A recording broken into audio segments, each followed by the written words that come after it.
Just a kick to the pills, boof, and once it's there, he's leaning over, and then this kick, the liver kick, will be in the face, and if he still stands, boom, a straight punch, and that all combined together will fix that problem for you. He won't be able to enter the Philippines. It's according to his passport's taken away. And by the way, his passport expires in a few months. Speaking of triple, double jeopardy, whatever, after all this is going on, his passport's going to be expiring.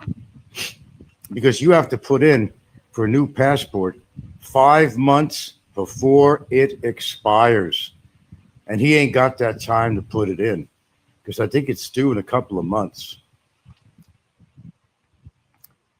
Mr. Isto says about a 37 IQ, and that's being generous. You might be right. You might be right. All kidding aside. He doesn't, I don't know, man.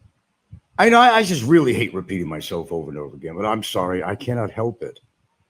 I'm so astounded.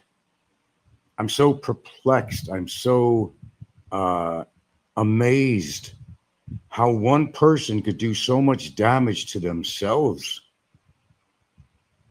Best and brightest. I have a feeling Obama isn't going anywhere for a while. I really do think he will be locked up someplace for 5 or more years. Yeah, I have that feeling too. You might be accurate. No, he's not going to get 20 years, anything like that. No. Though he exaggerates things. I'm not going to get a life sentence. Well, 5 years could be a life sentence to him. He's not the healthiest person. He's obese. He probably has a high cholesterol level. His arteries are probably clogged. He's got lung problems. So all of a sudden, he's on the other side of the fence now because he said he quit smoking. Well, he's already done damage to his lungs, and plus he's also vaping. And vaping is not exactly a good thing for your lungs. So he's laughing. Well, Frank's still smoking. But I quit. Yeah, but he's been smoking since he was 8 years. He said it himself. I'm not making up the numbers here. Since he was 8 years old. Imagine 8-year-old kids smoking. You see that in the South a lot, actually. I made my way to a couple of southern states, and Alabama actually being one of them. And I never, the only time I got out off the bus, we had a rest stop, and I went to use a phone to call this chick over in Texas, Carol. Yeah. So I didn't spend time, but when I looked around there, I actually seen a couple of little kids there past the bus station, and they were smoking cigarettes, and they were some African-American kids. That makes a difference, but they were smoking cigarettes. They couldn't have been more than 7, 8, 9 years old or something. I'm saying, what the fuck? He said he has a lawyer, but she wasn't paid yet. Well, his last lawyer is supposed to have been a she. He just, look, he's just throwing it out there and seeing if you're catching it. He's throwing the ball out there to see if you're going to catch it or not. Yeah. I love how Obama thinks the guards are his friends. They're not his friends. And I bet they all laugh. I'm sure they do in their own language all the time. They would like to see him out of there as much as he'd like to be out of there. But they don't have a choice. But that song. I become accustomed to your face. You can't believe anything he says. Nothing. The best and brightest. No, there's not anything that comes out of his mouth that's believable. He's trying to incite people against me so he could feel strong and so he could feel like he has some self-worth and that people are actually behind him. But the truth is, nobody's really behind him.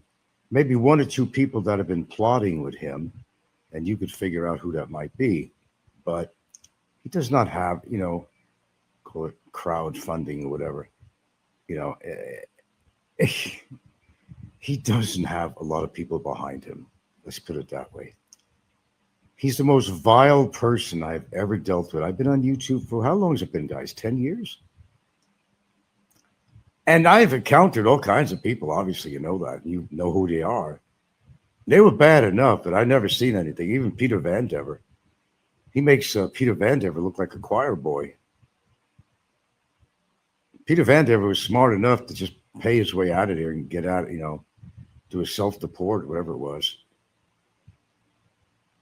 he would have stayed any longer. Well, best and brightest. The day shift guards have it easy as Bummer sleeps all day long. Wait till next month when this heavy duty weather comes in. Viking Sun says, are you doing a 2-year anniversary show soon? I should. Well, Popeye's going to do one. He's already said that. Mrs. Heminger said, I'm glad Crazy Eyes retired. Crazy Eyes he was annoying, wasn't he? He was one of these, thought he was one of these know-it-all people. Very narcissistic. There's no question about that, yeah. He's still out there. What do you think? He's gone? He goes under sock account names, man. Absolutely. He's never left. He was too involved with YouTube. You don't just get off YouTube after all that time you've been on. You will check in every now and then at worst or best, whatever you want to call it. He's out there. Don't kid yourself. No. This guy named Dave Phelps. Yeah. Who was part of the hate crew with Alo DaVinta and Popeye and Roberto and some others. Viking Sun says, rotting in jail for 2 years. What a waste.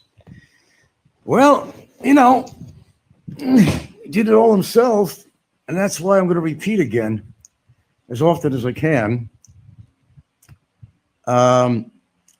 His entire situation was self-created. So he could bitch and whine all he wants, but yet, although he's not happy in a sense of being there, understandably, how is he helping himself when he continues to do his shows, his live streams? And you know what he puts on his live streams, right? I don't have to be redundant in exactly what he's saying, and you'll hear it. And again, well, I will be. Whoever got him into trouble in the first place, he's just rinsing and repeat, repeat and rinse and repeat. And it's not helping him at all, I can tell you that. But wait till his phone gets confiscated. Just wait and see. Wait and see when he has no communication except to get permission from the guard to order from Grab or something, or maybe permission to give a status update to his girlfriend or something like that. But they'll hold the phones or they'll use his phone, their phone. But those guards, if they don't cooperate, he's fucking their lives up. Yeah, try to take their jobs away from the guards. He's doing a good job of making them look really bad. If they lose their jobs, he's got 2 more enemies. When you take the fucking food out of their family's mouths, you wait and see what happens with that. Because there's been apparently, I don't know, a lot of participation with the guards, because how else would he get away with this? Okay? Even on New Year's Eve, he was partying with them, and he was drinking, and his girlfriend was there singing and dancing. The one that has the PTSD and she's highly depressed, can't get out of bed, and life is horrible, and I did this to her and did that to her and did this to who? Oh, well, what can I tell you? What about you? I don't want to talk about Dave Phelps, please. He's irrelevant. If his phone and laptop are taken away, that would be epic. Well, that's what we're trying to do. And we are trying our hardest to make it happen, to make it finally happen. And boy, talk about the Lost Boys. That was a movie. That boy's going to be really lost. Because without that phone, that's his communication to the world. You want to talk about a man having a nervous breakdown, going crazy? Now, I'm not saying that in maybe a detention situation, not a prison, but a detention situation, that, a man's phone should be taken away from him. Normally. Okay. It's not a prison. However, it's according to what he's doing with that phone. That's the difference. That's why it's going to be taken away from him. It's all going to catch up. It's all going to catch up with him. Then he's going to really regret, on top of everything he's done so far, he's really going to regret that he came on with those 5 charges and continue to attack me in the way he has. I think my lawyer doesn't know all this information. They're very updated on everything. They will use this information against him. And wait till I testify. He's going to be in there for a while until they can work on this previous court order that was supposed to get him into a prison. It's a written, signed order from the Bareilly court judge, okay? I have a copy right here. Not in front of me, but I have a copy here. And we're working on that because he's been so caustic and all the trouble he's been causing from his detention situation. It's building up to a head. Oh, it's already built up to a head, actually, but it's a matter of executing this plan. He's going to regret everything he's ever said to me, I guarantee you. He already regretted. Shit, getting close to 2 years. He's not a happy camper, I can tell you that. And I understand why, but who's to blame? He's pointing the finger at me, but let's be realistic about it. He wouldn't be in that situation, either or situation, both, if he didn't actually do what he did. It's as simple as that. Yeah, I know that. Ignite is Warren. I've always said that. Warthog says, you just made me run and do a IQ test. I'm sure it'll be higher than his. Be grateful, folks. If you got a few live brain cells in there, you're doing very well. He doesn't. Maybe he was kicked in the head too often. I have no idea, besides some of the other facts we have as to what happened with his childhood. Caught himself in a lie again. He was making a statement the other day. His last show or the show before it? No, it was one of the shows. The only people I care about, how is he saying on this? Is my son. Then he goes, my girlfriend. Well, he said something. There's only 3 people in the world that mean anything to him. And I'm trying to think of how he said this word for word, but I can't give you word for word. It's something like this. And if I was married, he goes, if I was married, it would be my wife and her family. So he's talking about his son, his uncle. Oh, and his uncle. Oh, his uncle goes around killing people now. His uncle goes, it's him and his uncle. He's the guy that's 8 foot tall. His uncle does this and does that and does this. Everything about his uncle. But getting back to what I was saying, he said something like, which is proof right there, he's not married.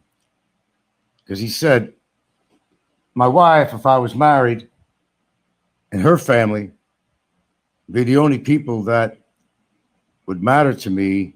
Something like, if you heard his, I don't want to repeat it. If you heard it, then you'll know what I'm talking about. Yeah, married my ass, yeah. Nobody believes Bummer is married.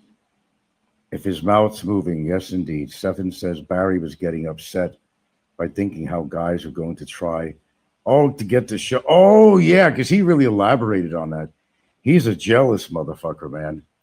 Oh, I can imagine his past, his jealousy. Oh, yeah. They were teasing him. Mr. MC Doc, or who was this? Doc guy, MC Doc, or something like that. Oh, yeah. Now, which first of all is stupid, because look, Shaw's going to stick to me, this and that. Well, in a perfect world, that sounds so lovely. But if you're in jail, and better yet, and then later kicked out of the country, are you going to let your life lag by as you're getting older and it's harder to find another man? No. If he's never able to see her again, why should she continue this so-called relationship? It wouldn't make any sense at all, but then none of this makes sense, does it? In his sick mind, that's what he thinks. No woman's going to hold on forever to a man. That's just common sense. There has to be a damn good reason to hold on to a man. She's never going to be able to come to the country to see him. He has to show financial responsibility. There's a whole plethora of things that he has to do, or she'd have to do to get to America. Immigration being tighter than a gnat's ass right now in America, that ain't going to happen. So why don't we just basically get to the point? When she's in jail or get deported, it's over. They're never going to see each other again. Now, maybe if he had the money, which I don't think he's going to spend. Here's my theory. He doesn't have the money to spend to come to an Asian country and have her meet him there. She could definitely meet him in an Asian country.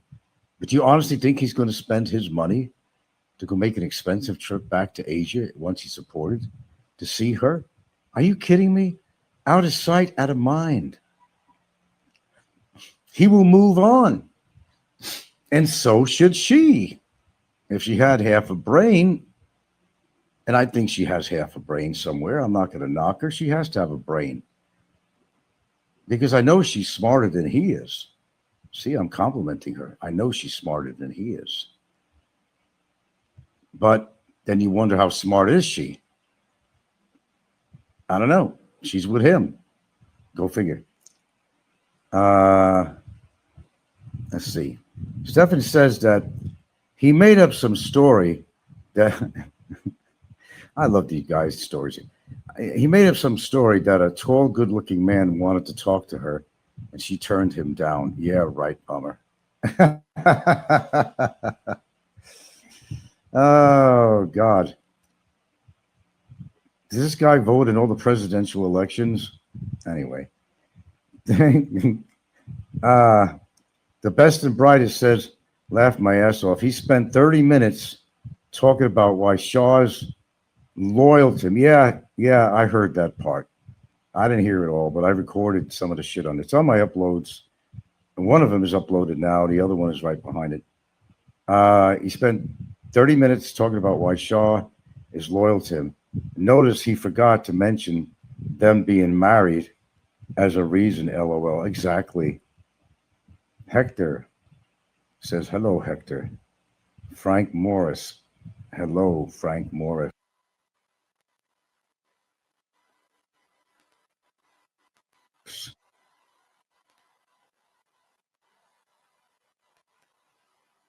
Live as,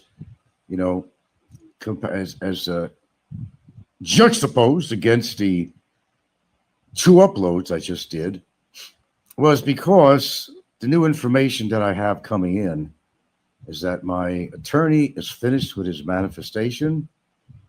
I guess he's going to be turning it in. I'm going to wait for a copy of this. And my understanding is that they're going to be pushing to give life to a court order that was created by the Bareilly courthouse where we started off when he was signed off by the judge. What prison was this? BGMP. What prison was this? To be put into prison. And the reason he's going to push this is because he's been really caustic. And, the truth is, he should have been just, doing the right thing, putting his time in the detention. Yes, use his phone, talk to his girlfriend. I'd want to do that too. I understand it. Call his lawyer to have access to his phone, watch a movie. Yeah, if I was in that situation, I'd want the same. But his mistake was, because how cocky he is, and he has a low IQ, is that he continued to go on there and do live shows after he got the charges. So whose fault is that? Is that my charge? Is that my fault? Tell me. Am I wrong? Is that my fault? Yes or no? I want to hear from you. Is it my fault? Give me a yes or no. So he's doing all this to himself. And that's the beauty of this whole thing, is that one of my jobs as a client is to provide evidence for my lawyer, because that's how it works, right? I just sit here. I don't have to sweat. I don't have to do really anything except record or make clips and whatever I need to do. Send it to my lawyer, send it to the right authorities. It just comes to me free. No sweat. No sweat off my nuts. Doc M. Yeah, you're the one. Wasn't he jealous of you or something? Doc M. He mentioned you. Bummer and Ricky tried to manipulate me too. I'm done with him. They tried to manipulate you. What did they try to do, dude? Best and brightest says Doc M. Big regularly guy and Ricky supporter too. See the pattern? I do. Miss Heminger says Popeye started streaming you, Frank. Well, I'm glad I could help him out. That's okay. Why, you think I don't expect that? Got your drink ready there, Popeye, and your camels? Always glad to help you out, dude. Loser says Barry has so good in there. The other day he got upset because he couldn't get the Peacock app working. Amazing. Wow. Mama San's back. Hello, Mama San. Sir Frank, he said cell phone is his girlfriend's and contract in her name. Her providing cell phone to inmate in Philippines is considered contraband and illegal. Big problem for his girlfriend. Well, if we make it a problem, they might have actually took his phone away. You know, Shaw had more than one phone apparently, and she's letting him use that. And since they're both tied in on the same channel, he could do that. Yeah, that's a possibility. I think they actually did come and take his phone away. But then, unbeknownst to them, his girlfriend came over with another phone. I'm pretty sure that's what happened. Heminger back. Frank, it's obvious that you fill a entertainment need for many of us. I was jonesing for your stream. Even Popeye was. I know. But Popeye's going to get his fill this morning. Glad to help you out there, Robert Clausen. Always glad to help you out. And by the way, Popeye, you're wrong on so many levels about all the bullshit you put out about me. I caught you. Well, everything is a lie, you say. I caught you on so many levels. So many levels. Then there's Barry, who admits that Frank would never do anything to a child. I don't think he would ever do that. Then he kind of reneges on that and goes back and said he's got a child on his lap and that he's doing different things to the kid. Well, make up your mind, Barry. Which is it? Same thing as when you got hit on the head. Was it a Red Horse bottle? Was it a stick? Was it a brick? So you didn't really make up your mind on that one. What was it that hit you in the head? He claims I had something to do with that. No, dude, let me tell you something. If I was actually there, you know. Then he's making fun of the fact that I work out a little bit. You know, I've gained a little muscle in the arms. Well, I did, actually. Nothing to write Mom home about, but she's not alive anyway, so I can't write her. But I'm at least doing something, quality things with my time. He thinks because he got fat, he's a big mad man. If he sits on my chest, perhaps. But I'll beat the shit out of Frank anytime. I got more strength than him. I got more power than him. Okay. But his lips are moving. Barry likes to make himself look like some hero, some Superman. He's going to kick everybody's ass. And him and his uncle, what a team. His 8-foot tall uncle who goes around, if anybody looks at us wrong, he beats the shit out of them. He'll kill people. He said he'll kill everybody in the room. Did you hear all his stories on that? You know, maybe he missed his calling, man. I mean, let's be serious. You know, if he knew how to spell and everything else, maybe he could write. Maybe he could write some fiction stories or something. Do something with his life, what he's got left of it. You know, he could sure tell a story, so why not put it into writing in a book form or ebook or something? There you go. There you go. Changes my... I'm definitely not frail. Oh, fuck, I'm not frail. This is like a word they use, like I got red hair or something or whatever. I mean, it makes them feel good, you know. It's all that matters. I like them feeling good. They should feel good sometimes because they're so horrible on themselves, really. Yeah, I'm frail. And Barry still insists. Here we go again. He still insists that he's taller than me. He goes, I tower over my girlfriend, and she's like a 5'2" or something. So I'm like 5'7", 5'8". Well, that's impossible, dude. Your girlfriend's probably barely 5 foot tall, or maybe 5 foot tall. That's all she is, from what I've seen in the videos. And he still claims that he's taller than me. And this has been the age-old thing going on here for a long time. This stupid height issue. Anybody that's ever seen me near Barry would tell you. And when he showed up in TGIF, people were making comments live on that broadcast. They can't believe a little munchkin he is. They all said it. I knew Barry was small, but I didn't know he was like what they call a little hobgoblin. He was leaned over on the bar. Then when he got up, they seen him. And then they seen me standing up, and they seen how tall I was. Now, I'm not a tall man, by the way. I'm not a tall man.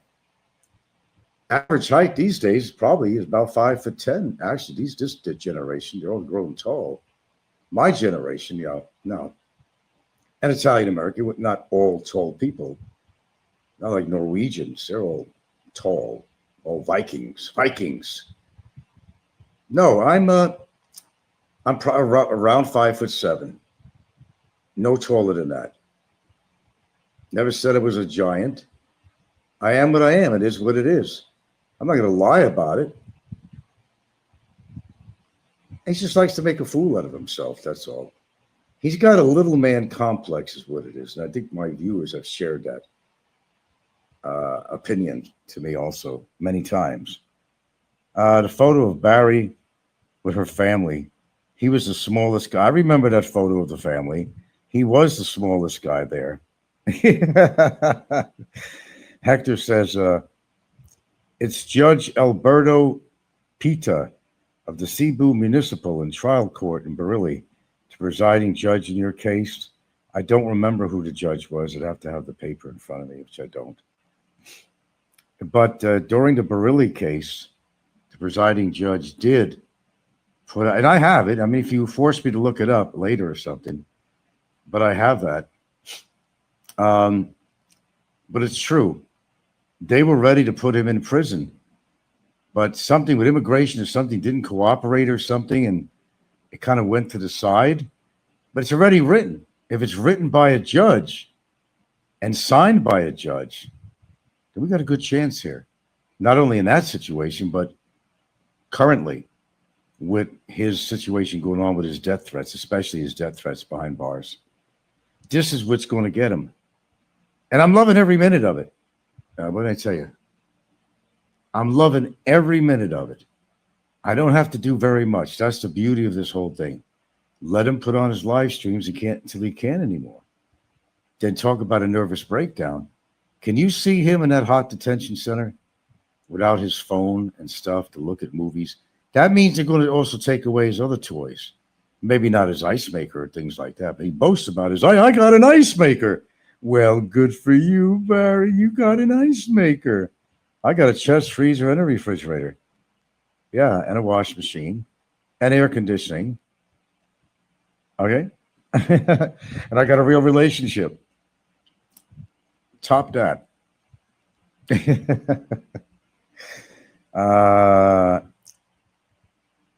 Best and brightest says, I saw that too. That's Stefan. Photo of Barry with the family. Yeah, you're referring to the photo of Barry and his family, right? Yeah, of course I seen that. He's got a little man complex. You know how I make that comparison of a Chihuahua? They got the biggest bark because they're like one of the smallest dogs. A big dog doesn't have to bark like that. They can just look at you and you know they're ominous. Don't fuck with me type of look, you know. But a little dog like him, little Chihuahua that he is, little Pekingese, he's got to have the big bark, but no bite. So anyway, as he says, please continue, Barry. Continue, man. I'm all for it. Go check out my folks. I got 2 uploads on there already this morning. One shorter than the other. They're not very long, really. Well, I was catching drips and drabs of his broadcast.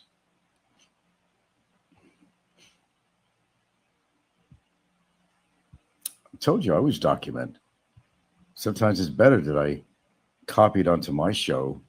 I know it's never going to disappear. Just put it on private or put it away for proper future use.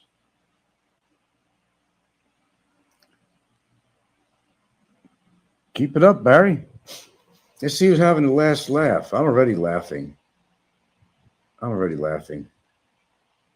Going on 23 months, Mr. Jordan. What did you do to deserve that? You did a lot. And the clock is ticking. Popeye's getting all geared up for the 2-year anniversary of Barry Lee Jordan. Well, gives Popeye something to do, Do you know why he doesn't go on camera? Because he's so shriveled looking, dehydrated looking, I heard. He is suffering from some kind of disability. Oh, he makes a statement that, they're talking about my muscles or whatever on Popeye's show. And he goes, I went to visit Nico at the gym. He didn't go anywhere because he's never even met Nico. Well, Nico's working out. But the funny thing about that video of Nico, how many reps did he do on any of those exercises? I could do that too. I could say I did 5 hours on my treadmill. I could say I did 2 hours on the dumbbells. I could say I got 100,000 steps in today and walking. Say whatever I want. You either believe it or not. He goes, yeah, I went to visit Nico at the gym. He didn't go anywhere. They never even met. I know people find it hard to believe. They've never met. Never met. And Nico only lives like 40 minutes away from him or 40 miles, one or the other. It's either 40 minutes or 40 miles. I'm not sure what it was. You ain't going nowhere. And certainly ain't no fucking gym. Popeye, face the reality, man. The soap operas on TV are off, man. You're not doing yourself any justice on it. This is the way you want to die? To be a hateful loser that you are? You're bitter, Popeye. It shows. Maybe you don't see yourself. Maybe you're like the other guy that doesn't see what he does. But we hear you, Popeye, Robert Clausen. We hear you. We could tell whether you're a bitter old man or not. I mean, you never talk about anything positive on your show at all. So why do a show? I know. The soap operas on TV are now expired. You need a new play toy. When has everybody ever heard anything positive that Popeye has ever said about anybody? I don't ever remember even hearing anything like that. Having a positive thought or saying or statement about anybody on here. But I guess I give him a reason to live. So who says I'm not doing good on YouTube here? Good for the people. Certainly good for him. Wow. Well, I'm telling you, this guy is like, it's just fucking embarrassing. I don't know how this guy lives with himself. I'll be honest with you. I seriously don't. I really don't. He's a waste case. Your retirement is supposed to be, achieving the things that you wanted to achieve. And I've done that. But I don't see where Popeye has achieved anything except sitting around his fucking basement or something and putting shows and skits on about somebody else when he really should be taking care of his own situation and trying to live life other than going to a bingo hall with the blue-haired ladies and occasionally going to the casino. If you call that living life, man, then I guess he's probably don't know how to live his life up. He can't keep on reverting back to the round table in Subic Bay where he's getting his dick sucked. He probably thinks about that still to today. He sits there just whacking off, whacking away, whack, whack, whack. Man, he's done wore out his fucking pecker by this point. Got to probably clean cream to it every now and then because he's fucking peeled off all the goddamn skin on the surface. His dick is probably red as a fucking horny dog.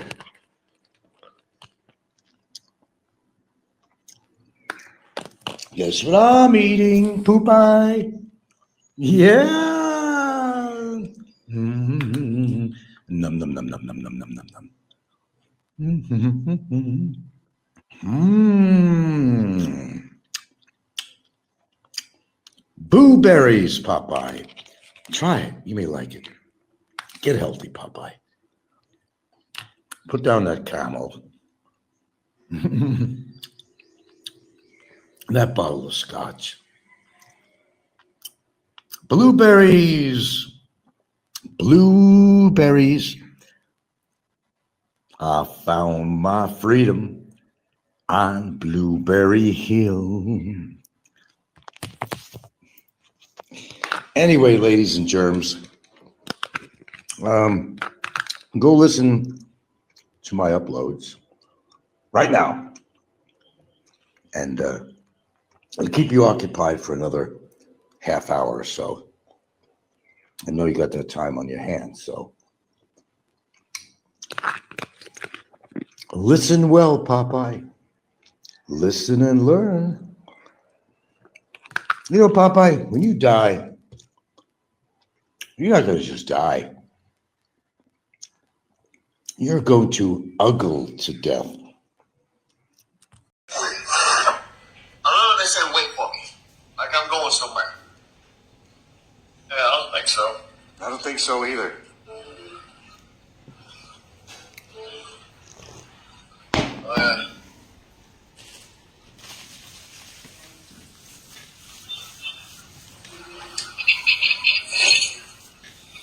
There's some key statements with the guy's mental illness coming up. I finished watching film up there. There you go. Well, I'm gonna give him what he deserves. He's gonna get all that and then more. I don't believe in beating old man, dude, but I got so much rage and frustration, dude, it's unreal. And it's all gonna be taken out on this old man, believe me. When we get back to America, it's not a fucking threat. It's not a fucking threat, it's the fucking truth.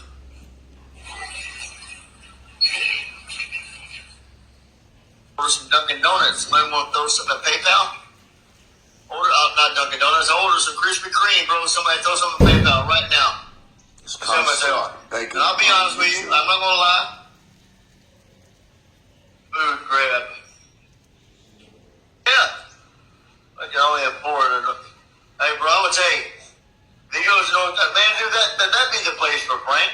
He likes to be a dictator. He likes to dictate what people do. Take your ass on up to North Korea and try to dictate with Kim Jong-un. That's all you gotta do, Frank. If you like to dictate, go there, bro. You like to dictate, go there and take over Kim Jong-un's job.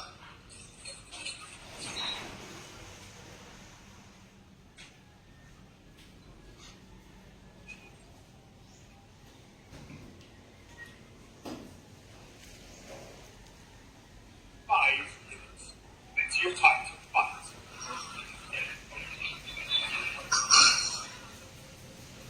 What you don't realize is, they got a lot of fight in me, bro.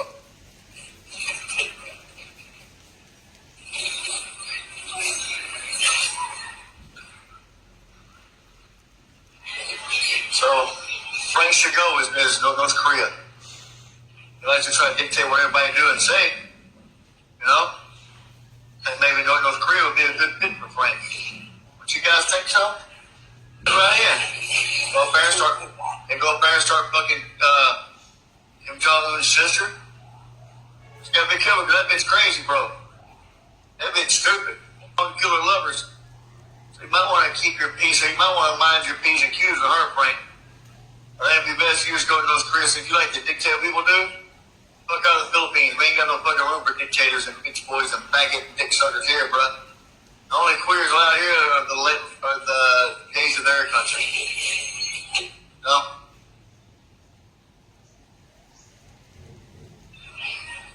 Well, bro, if he's smoking that much, then that's his own fault. Being killed. Most likely he shot the head.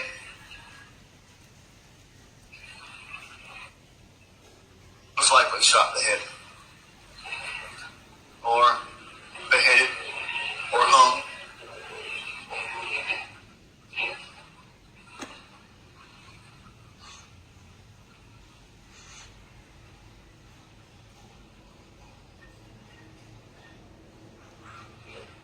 Would be my guess. They should deport Frank to North Korea.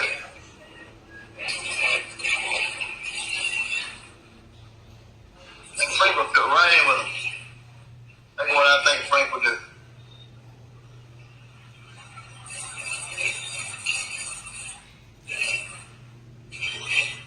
Good. Being a sociopath isn't all that bad, is it? They're good people. They're just...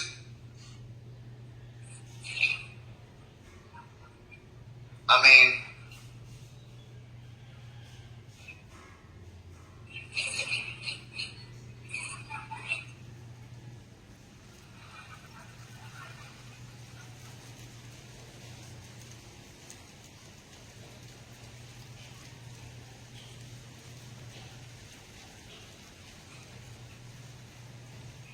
and deceit. Oh, okay.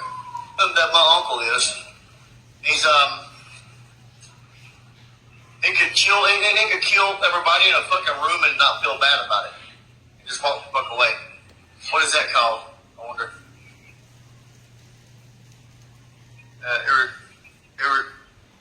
Irresponsible and disregard for consequences. Yeah. My uncle could walk into a room and the motherfucker is just. He has no blend of conscience at all. I've seen this man walk up and grab another man and just start beating him. Somebody's laying there fucking bullying. My uncle turned around and walked off and asked, another guy was looking at him and asked him, "Did you want some?" Bro, I walked the fuck out. Didn't tell people to call 911, didn't do anything, man. My uncle's in his late 60s, 64, 65, I do believe. So he's more around Frank's age, you know. And I talked to my uncle. My uncle said he'd be happy to do it. He knows what Frank has done and what Frank has said.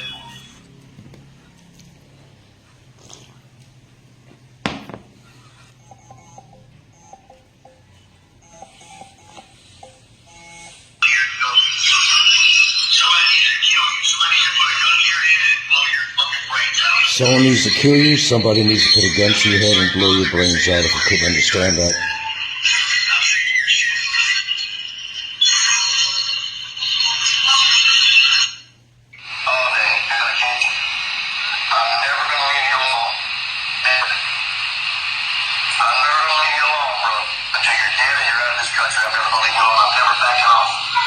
I'm never going to leave you alone until you're dead or somebody blows your brains out. I'm never going to leave you alone. Quote. Nobody can make me back off you, bro. If you want me to back off all day, you're going to catch it. Never going to leave you alone until you're dead or out of this country. I'm never going to leave you alone.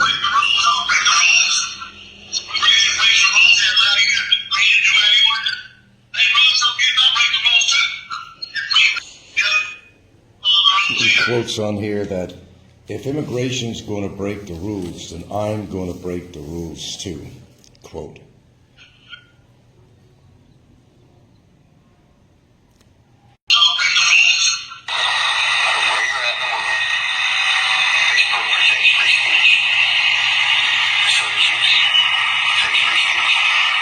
It says that YouTube and Facebook allows freedom of speech, and you could say whatever you want on those particular videos.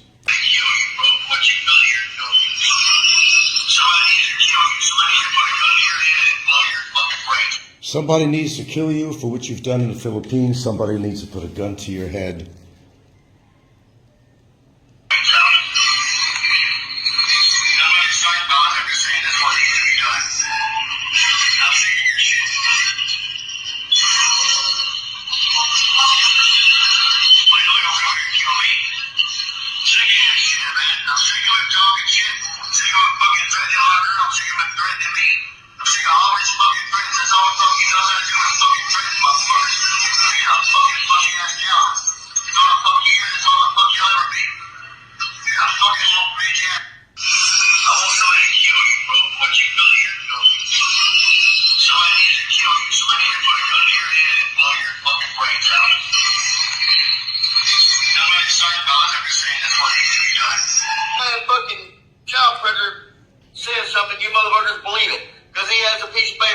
again, on public media, he's calling me a child predator, which exactly is why he has 5 cybercrime charges on him for that particular reason.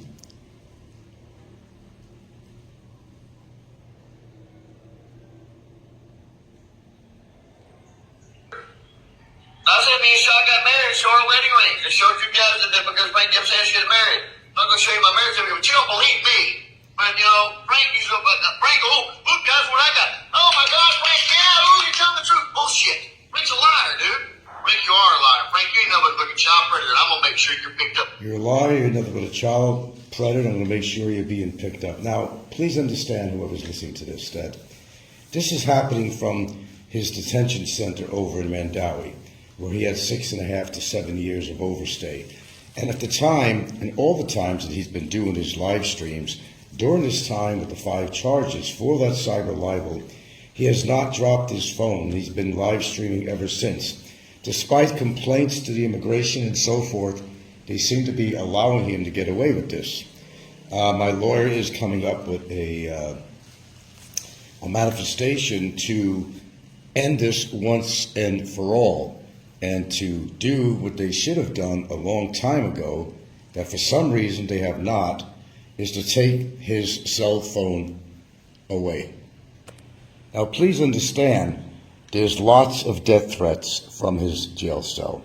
This has been going on for several years, and certainly since he got the charges on him for the cyber libel crimes. He has continually made death threats and inciting other people to kill me, inciting Filipinos for somebody to offer them 50,000 pesos and they'll put a bullet in my head. This is all happening from his jail cell, and he has not been stopped. The guards have not done anything, even though there was a communication from immigration acknowledging his death threat, saying that he should not be doing this from his cell, and supposedly, and all the time, his cell phone is supposed to have been taken away from him, but they haven't done anything so far. So me and my attorney are taking another step on this matter. I know they said wait for me, like I'm going somewhere. Yeah, I don't think so. I don't think so either. Oh, yeah.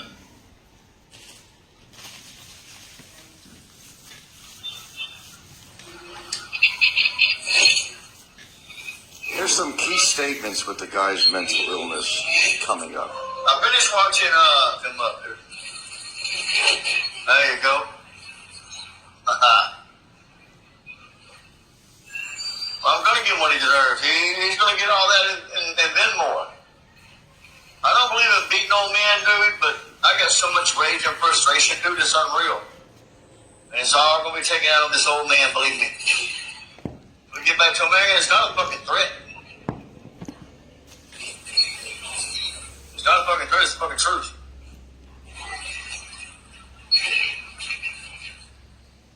Order some Dunkin' Donuts. Somebody want to throw some at PayPal? Order, not Dunkin' Donuts. Order some Krispy Kreme, bro. Somebody throw some at PayPal right now. See how much they are. And I'll be honest with you, I'm not gonna lie. Food grab. Yeah. I can only afford it. Hey, bro, I'm gonna tell you. He goes, you know, man, dude, that'd be the place for Frank. He likes to be a dictator. He likes to dictate what people do. Take your ass on up to North Korea and try to dictate what Kim Jong-un. That's all you gotta do, Frank. If you like to dictate, go there, bro. If you like to dictate, go there and take over Kim Jong-un's job.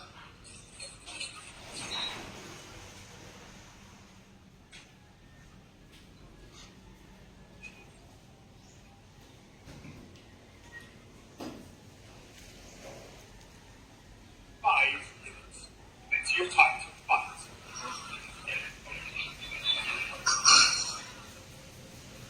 What you don't realize is, they got a lot of fight in me, bro.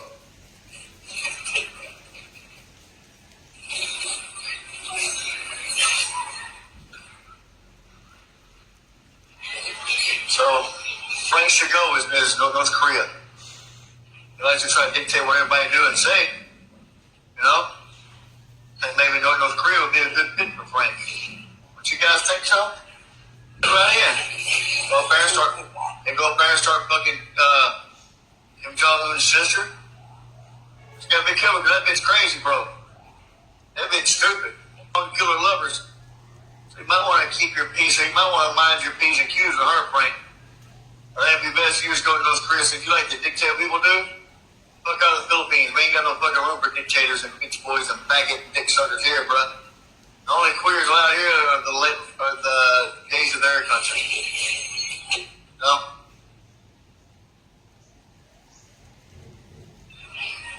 Well, bro, if he's smoking that much, then that's his own fault to be killed.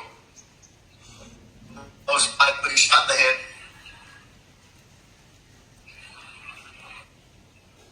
Most likely shot in the head. Or beheaded. Or hung.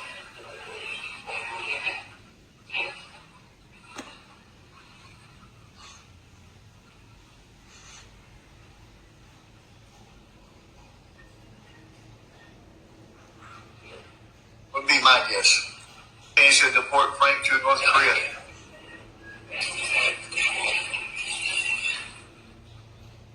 And Frank would fit right in with him. That's what I think Frank would do.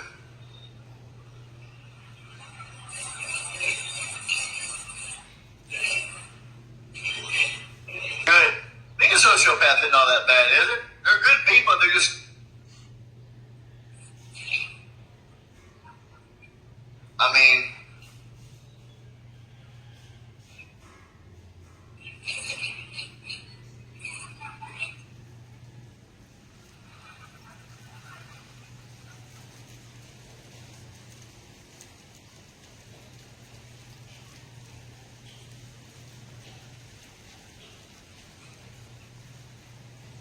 Relation and deceit. Oh, okay.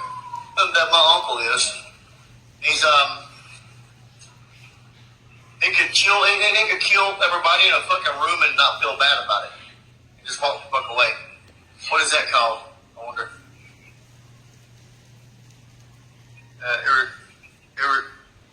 Irresponsible and disregard for consequences. Yeah. My uncle could walk into a room and the motherfucker is just. He has no blend of conscience at all. I've seen this man walk up and grab another man and just start beating him. Somebody's laying there fucking bully. My uncle turned around and walked off and asked, another guy was looking at him and asked him, "Did you want some?" Or I walked the fuck out. Didn't tell people to call 911, didn't do anything, man. My uncle's in his late 60s, 64, 65, I do believe. So he's more around Frank's age, you know. And I talked to my uncle. My uncle said he'd be happy to do it. He knows what Frank has done and what Frank has said.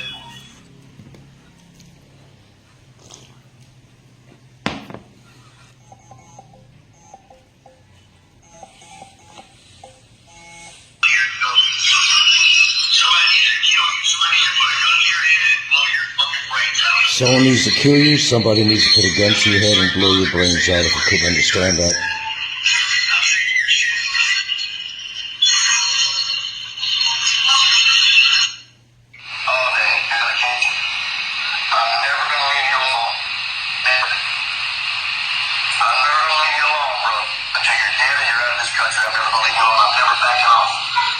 I'm never going to leave you alone until you're dead or somebody blows your brains out. I'm never going to leave you alone. Quote. Nobody can make me back off you, bro. If you want me to back off all day, you're going to change it. Never going to leave you alone until you're dead or out of this country. I'm never going to leave you alone.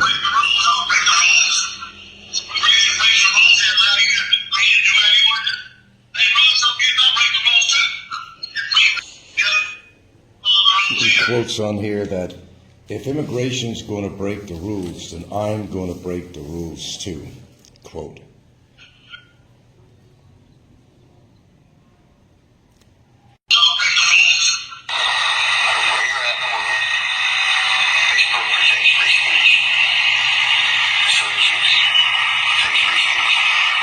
It says that YouTube and Facebook allows freedom of speech, and you could say whatever you want on those particular videos.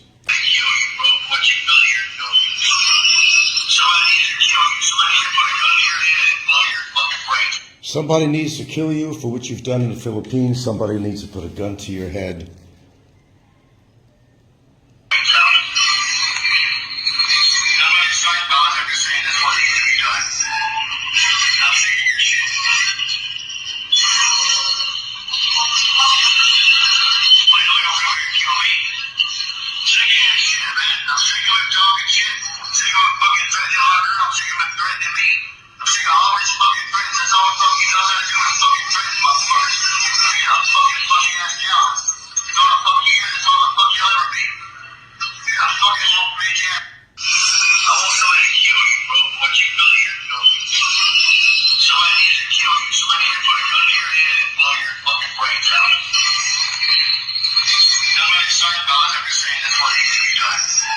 Fucking child predator says something, you motherfuckers believe it because he has a piece of paper. And again, on public media, he's calling me a child predator, which exactly is why he has 5 cybercrime charges on him for that particular reason.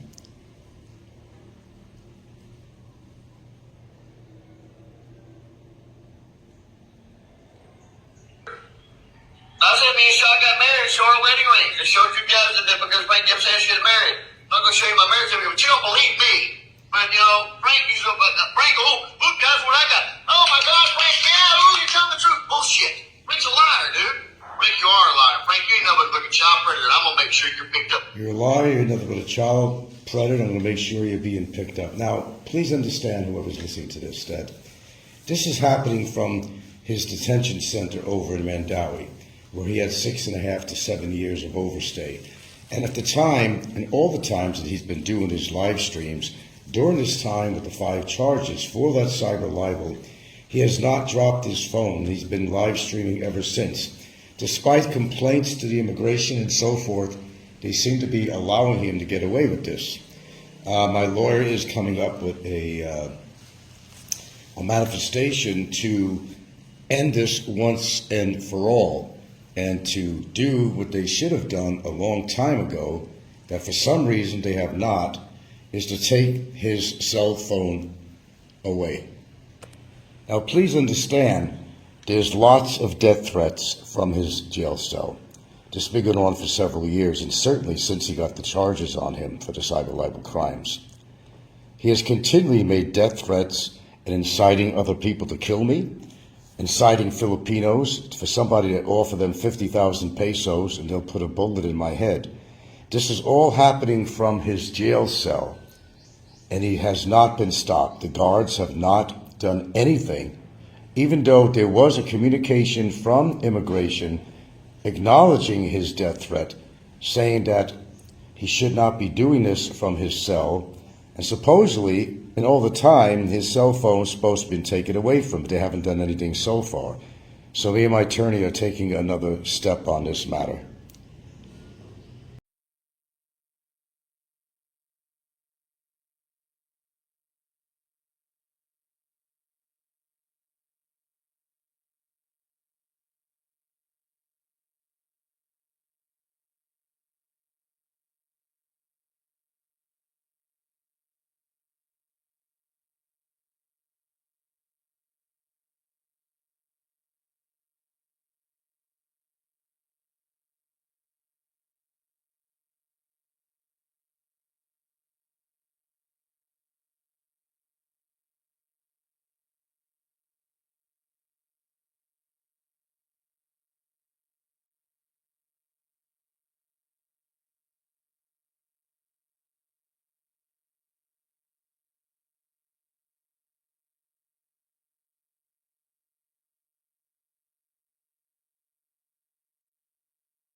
We're going to just entitle this, actually, Barry Lee Jordan for Newbies, or Barry Lee Jordan 101, for people that are really not familiar with this YouTube character of almost, 10 years,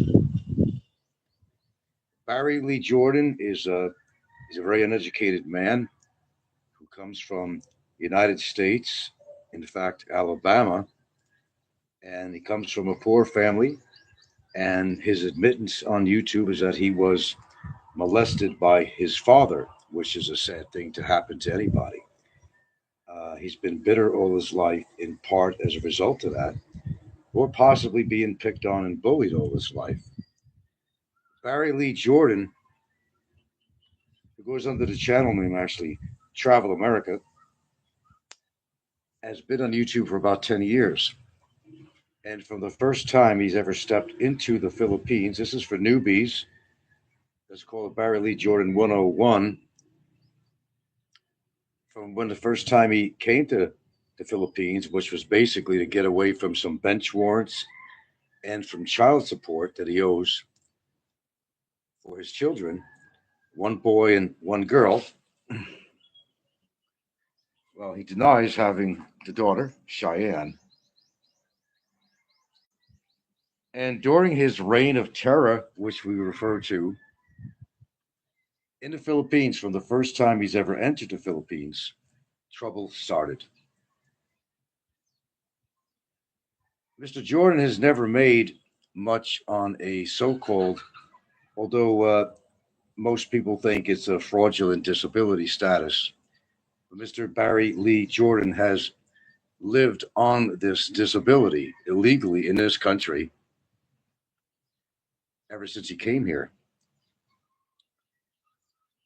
Now, because he made so little money per month on his disability, although the Philippines is known to be a cheap place to live, but even on his Social Security disability, he found it to still be hard. So one of the things that he's well known for, and there's no disclaimer need for this at all, is only dating women by his own admission that has a job. Well, of course, there's a reason for that, because Mr. Jordan predominantly drank a lot. I mean, a lot. And he smoked up to 3 packs of cigarettes a day. Though he claims to this day he's quit smoking, but he certainly is vaping. We know that. This is for newbies now, by the way, and just to refresh the minds of others.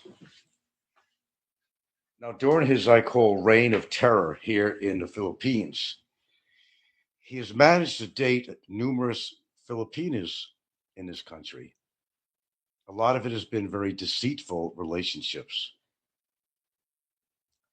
And again, he has used Filipinas left and right. Only ones that had a job or a place to stay for him. Mr. Jordan has never, ever had any kind of home, apartment, or shelter that was practically habitable. So it was advantageous for him whenever he got together with a woman who could provide a place for him to stay. And for most places that he stayed, he would run out on the rent, would not pay electricity or internet costs, and would leave the woman standing there holding the bill. He would make statements such as, "Hey, it ain't under my name." On another occasion, and as many occasions, Barry Lee Jordan 101 for newbies. On one occasion, a man decided, this is just one, decided to trust him because Barry Lee Jordan needed a laptop so he could do his gaming and whatever he did with it.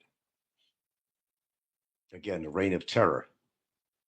The man took out on one of them home credit companies, took out a laptop computer for Mr. Jordan in expectation that he was going to be making payments on it.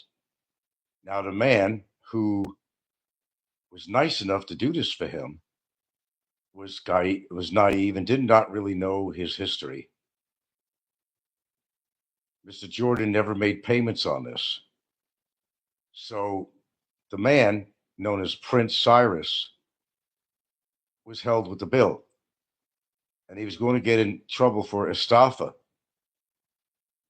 His mom had to step in and pay off the bill on the whole balance because he never made any payments to prevent her son from having any charges on him through the home lending company.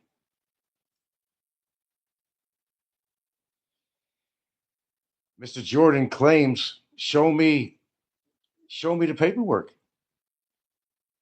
Show me where I signed off on anything. Well, he didn't.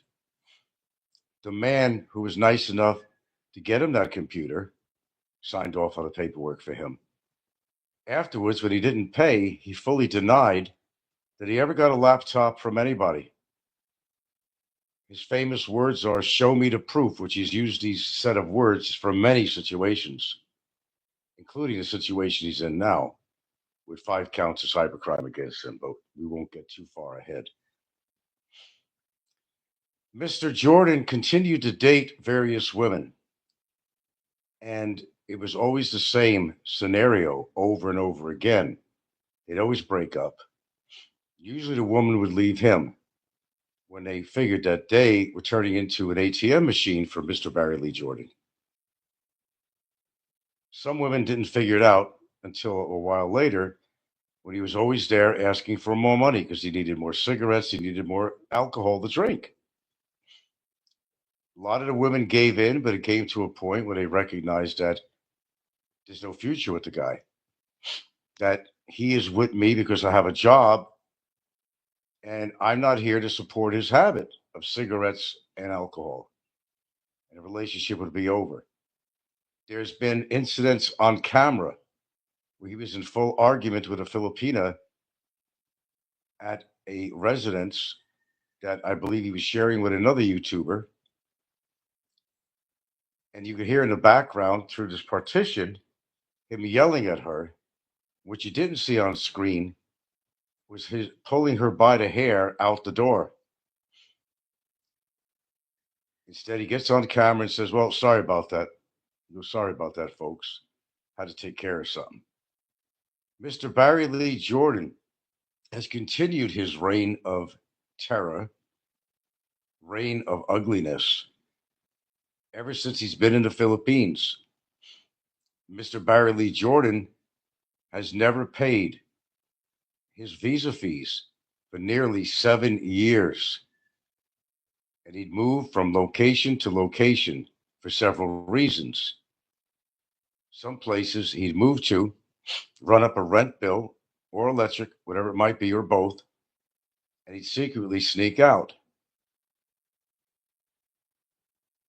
Other reasons for moving around was because he did not want to bring attention to the Board of Immigration for his long-term overstay. In situation that happened, as it progressed, he stayed over his girlfriend, Charisma Saram, who lives in Karkar City. That is where he was captured by the immigration.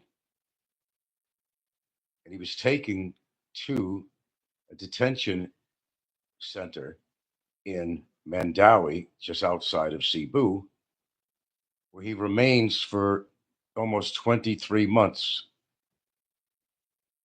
And the reason he's been in there so long is because not only was he running away from immigration and got caught, but there were 5 cyber libel cases filed against him by yours truly, who utilized his YouTube show as a weapon to show his unhappiness that I was responsible in part by getting him arrested for his immigration overstay. And ever since he's been in a detention cell, he's been afforded the luxuries of using his cell phone as a weapon. And to this day, since he's been in there, he's been using his cell phone as a weapon against me to show his unhappiness, that he has charges on him, that he's actually in a court trial as we speak, using his phone as a weapon. He would get on a daily basis and accuse me of doing the same things. That is the very reason why he has 5 criminal charges against him, calling me a pedophile, a child molester, and a slew of other expletives. Mr. Jordan has threatened my life on many, many, many, many, many occasions on his live streams on YouTube.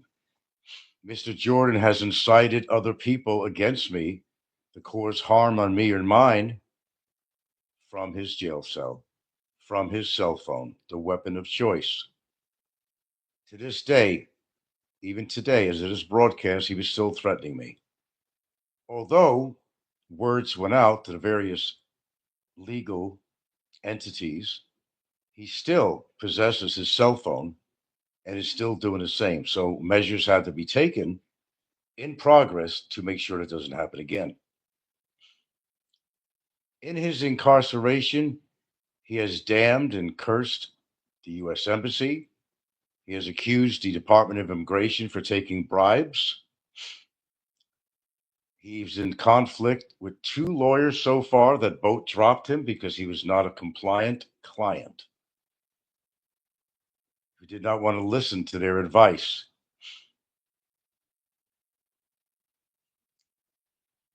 And he has been, since he's been in this detention center, very offensive, very threatening, very insulting, and has plotted and basically said straightforward that he wants to see me dead. He'd like to kill me for putting him in that situation. He's also, as I said, incited other people to do the same against me in the hopes that some Filipino out there will accept maybe like 50,000 from somebody to go and put a bullet in my head. All this information was gathered, given to my attorneys. This information was all turned over to numerous agencies. Now, what's in his jail cell? Mr. Barry Lee Jordan, the scourge of YouTube, has an ice maker, has a monitor, has a cell phone, has an Xbox, has a coffee maker, a water heater, and other paraphernalia. He even possesses a small junior-sized baseball bat as a weapon. To this day, this has been allowed, and he has gotten away with having all these amenities when he's not supposed to. In regards to having a cell phone, I'm going to reiterate on that. A cell phone in a situation like that, I could see the possibility of having a prisoner use that to call their lawyer to order food. But Mr. Jordan has used that as a weapon, and that's the difference. This is even from the beginning when he had 5 charges against him of cyber libel. And by the way, Popeye, it's not liable, it's libel, Popeye. My God. He continues to this day, to this very day. So measures are being taken to address this individual. He's on trial. Evidence was presented on screen of his crime to the judge, to the court. He went so far as not listening to the advice of his lawyer, and he pleaded guilty, which the lawyer was very upset with. During the court trial, there was a charge sheet that was put on me from his girlfriend. His girlfriend is Charisma Saram, who both planned and plotted to get me deported from this country. He admittedly coerced his girlfriend and others to do so. Henceforth, a report came out from the Department of Immigration to examine and analyze the evidence affidavit that was turned in from his girlfriend. This, of course, was an act of revenge because he wasn't happy being in his jail cell. He wasn't happy with the situation that he created for himself. This is Barry Jordan 101, by the way, if he's just turned in. During that time in his cell, and even prior to that, his so-called reign of ignorance, reign of terror, was well before that period of time. Mr. Jordan has been nothing but trouble to this country, who's certainly not a model tourist. He's never been. He has used and abused so many Filipinos and Filipinas by ways demonstrated from his own YouTube shows. He looks down on Filipinas as if they're some kind of subservient creature, not a human. Says that women are going to listen to him. They're not going to tell him what to do. As far as the money situation, been proven and seen when a gentleman by the name of Pennsylvania Trucker, and there's lots of other people too, wanted to help his then girlfriend, Sheila, with her store. He donated 25,000 pesos, which is like 500 American dollars. Pretty significant. Mr. Jordan turned around and said, "No, send it to me. I'll give you the money." Well, of course, that was a mistake with Pennsylvania Trucker, because Mr. Barry Lee Jordan took that money and only gave her less than half of what was earmarked for her and her business. This has all been documented. Everybody's seen it. No disclaimer on that whatsoever. Women to him has been nothing but an ATM machine. Now, that previous relationship, again, this woman took a while, but she finally woke up. He got mad at her because she was upset with him because she felt that she was a walking, talking ATM machine. He was always very needy. He'd track her down no matter where she was. I need some money to go buy this. I need some money to buy cigarettes. I need some money for booze. I need some money for whatever it might have been. So she woke up and said, enough. He tracked her down no matter where she was. Her name was Sheila. And you know her as Dimples. So she wanted to leave him. Mr. Barry Lee Jordan came on after that, and he attacked her verbally on his show.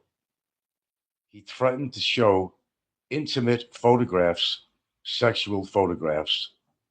Everybody's heard this. For you newbies out there that don't know what this is all about, he threatened. It was extortion. He threatened, extorted her, or tried to. That I'm going to show all your pictures.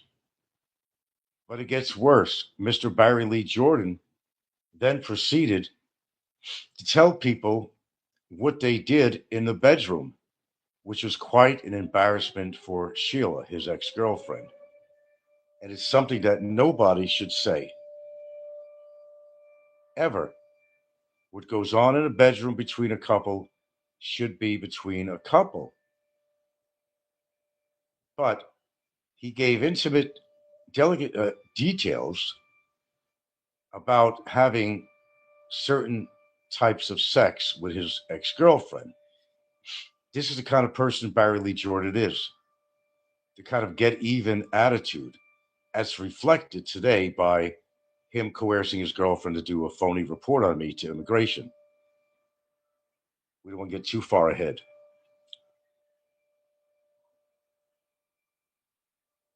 His relationship with every woman he's ever been with ended up in tragedy or bad blood. He's not friends with any one of these ex-girlfriends anymore, and for good reason.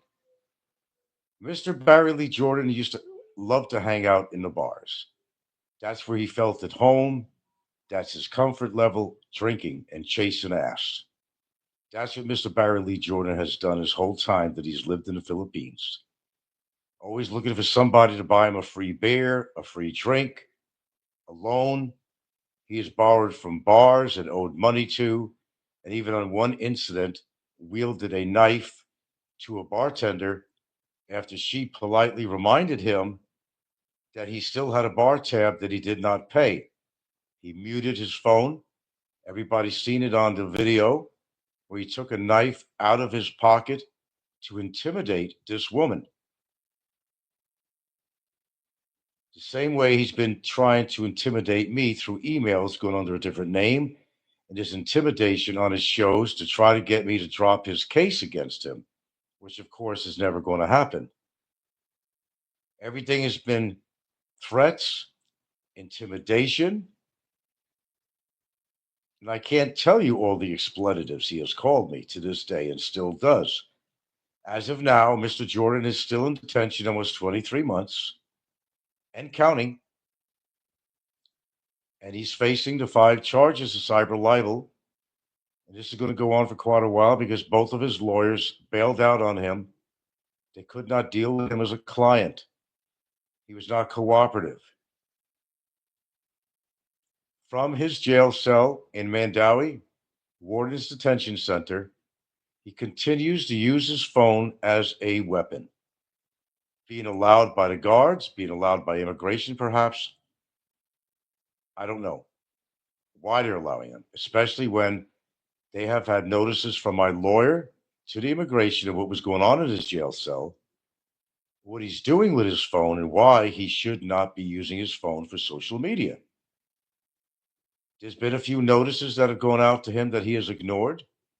It is believed possibly that his phone was confiscated and he's using his girlfriend's phone now. He didn't want to stop. And speaking of non stopping, his famous statements are, I'm never going to stop, Frank. I'm never going to stop.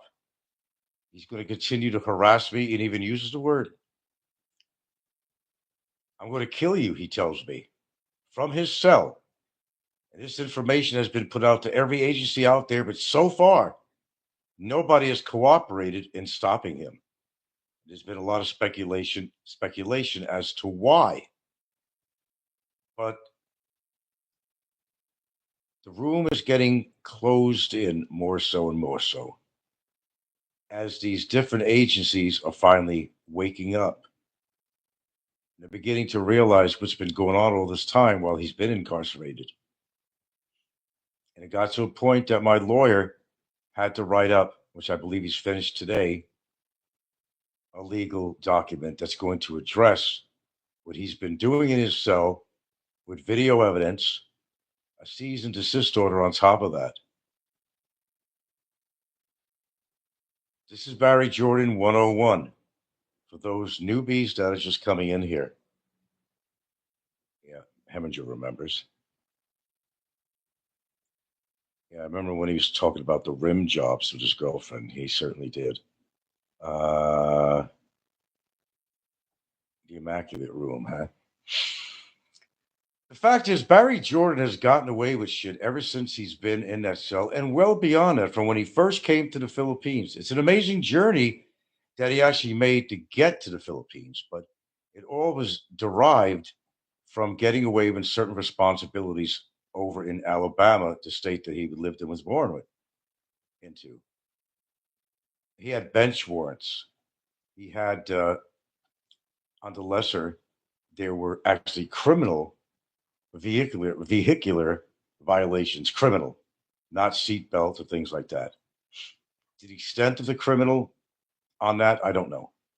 Mr. Jordan has admitted that he spent 6 months in jail or prison in Alabama for attacking his wife, had to do with issues over the custody of their child. Mr. Jordan denies this after admitting it on many occasions. He said he would never harm anybody, would never harm a Filipina.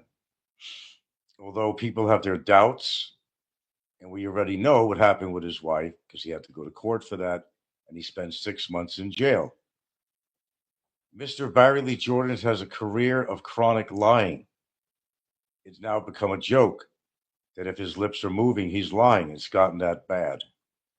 Mr. Jordan spends his time on his phone, thinking of other ways he could harass me, insult me, make horrible allegations against me because he's unhappy with his loss of freedom.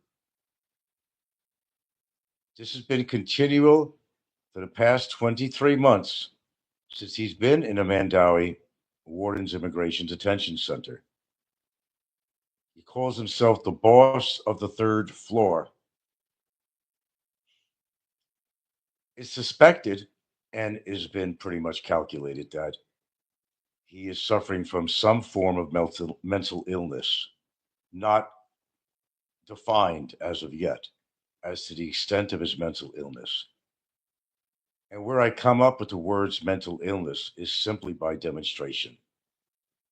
All it takes is one to listen to his show, his behavior, his demeanor, his extremely immature attitude, his cockiness, his lack of self respect, his lack of respect, period, for people and for authorities on any level.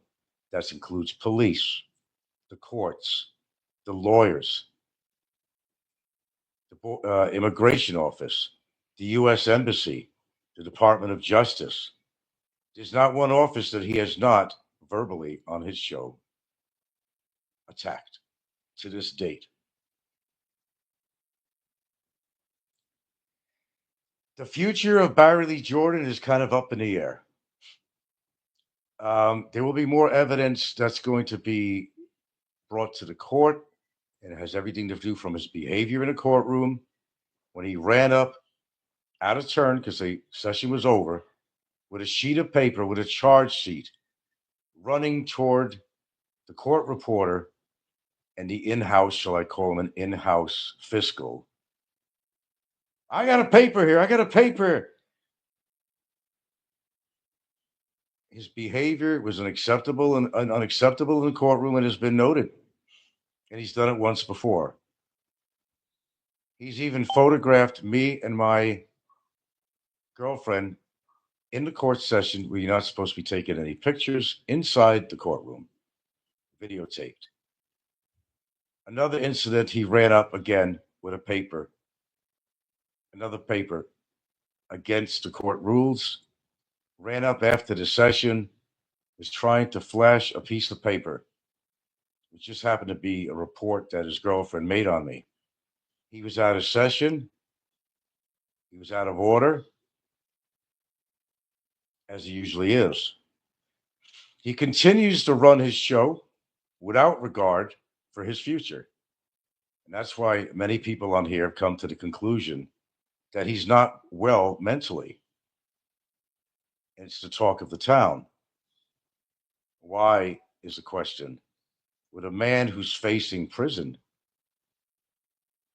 for 5 criminal, not civil charges, why would a man continue to go on YouTube platform, continue doing live streams, again, doing the same illegal crap that got him in trouble in the first place? And nobody can seem to understand it except to think in their minds that this man has a very low IQ, that this man has perhaps mental illness, which is apparent to a lot of people. It's not a crime being mentally ill. And whether you're mentally ill or not, it's still what you do. You are still responsible for your statements, for your material that's presented to a public media. However, there is really no excuse whether he has mental illness or not, or whether his maturity level is that of a 6-year-old. We pretty much ascertained that Mr. Jordan is bitter with his own life. He's been dumped by more women than he could actually get. He was harmed as a child by one of his parents, which left an indelible mark, black mark in his life growing up. It has followed him into his adulthood. Mr. Barry Lee Jordan has a very bitter disposition, and it shows. He doesn't just attack me, but he attacks other people too when he doesn't want to hear what they have to say. Mr. Barry Lee Jordan 101 here. Mr. Barry Lee Jordan believes in freedom of speech, but does not understand the ramifications of freedom of speech and that there's a dividing line. This country or any other country, or what you could say about an organization, about a person, any individual, group, or member of any organization or company, or in fact, legal institutions, such as government institutions, such as the Immigration Office, the U.S. Embassy, the Department of Justice, the Cebu District Court, the court itself, the lawyers, policemen, anybody in an authoritative position of authority. Now, one might say, after hearing all this guy has got some serious problems. Well, that would be an accurate assessment, that's for sure. A very accurate. Not being a learned person who holds a pedigree in the field of psychology or psychoanalysis, I cannot tell you what all the axis, AXIS, different types of axis to describe the mental disposition of an individual. I cannot come on here and say that he's bipolar. I cannot come on here and say that he's manic depressive, borderline personality disorder. I don't know. Any one of us could do our own analysis based on perhaps your own knowledge of a family member who had such problems, or a friend or family member. Or maybe you actually are board certified, and that would be nice for you to come up and talk about this. And you could tell us what you think he's suffering from. The man is obviously not working on all six cylinders, because you would not come on here when you are in a position that he's in right now. It's been for the past 23 months and counting, by the way. The man wants his freedom. Now, this is the part that doesn't make sense to most of us, except us understanding that there are perhaps, my opinion, mental issues going on with this man by his own demonstration. Not as an insult, not as an assault, not as a criminal statement, but by his own demonstration. Disclaimer. I want to keep that legal. His demonstration has proved to every one of us that he does not understand his situation and what he's facing. He thinks this is a contest, and he wants to get the best of me by making more allegations against me, by continuing the same and using the same instruments that he's been using that got him the 5 counts of cyber libel against him, thinking somehow in his sick mind that this is going to help him out. People call him a lot of names. They call him cocky. Because you'd have to be awfully cocky and have to be an extreme narcissist to believe that by the continuation of what he does on his show is going to get him to see freedom at any time soon. Of course, you and I know better than that. Like the saying goes, you get more bees or flies, whatever, with honey. You get more flies with shit. Maybe he goes by that. Tossing shit around. Yeah, he'll get flies of attention, which also include governmental agencies that have seen his videos, have heard what he had to say, both in documentation, legal documents, and from listening to his live YouTube shows, which continues till today. we have collectively, as my legal team in Cebu and myself, have collectively formulated or put together a lot of evidence. Some of it that's been presented, some of that will be presented, and have come up with our plan to make sure this doesn't happen again. The plan is to take away his cell phone or the ability to use one unless it's under the supervision of a guard for the purposes of ordering food or talking to his lawyer, and that's it.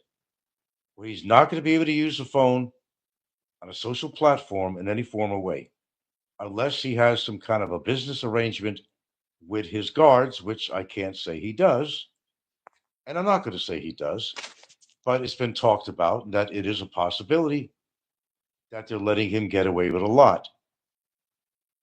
Or maybe he got them to believe his foul stories about me, that I'm this terrible person, just as he does with the women that he dates.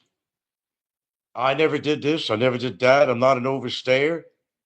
I never hurt a woman, I never verbally abused a woman, I never took money from anybody, when I can't even imagine how many people he has taken advantage of for the 10 years that he has been in this country called the Philippines. It's monumental. He's not a very smart person, but he is very good in manipulating people out of their pockets. He wanted donuts today. So already he was trying to get people to donate to him so he can get donuts. Always acting like he has no money to get sympathy from people.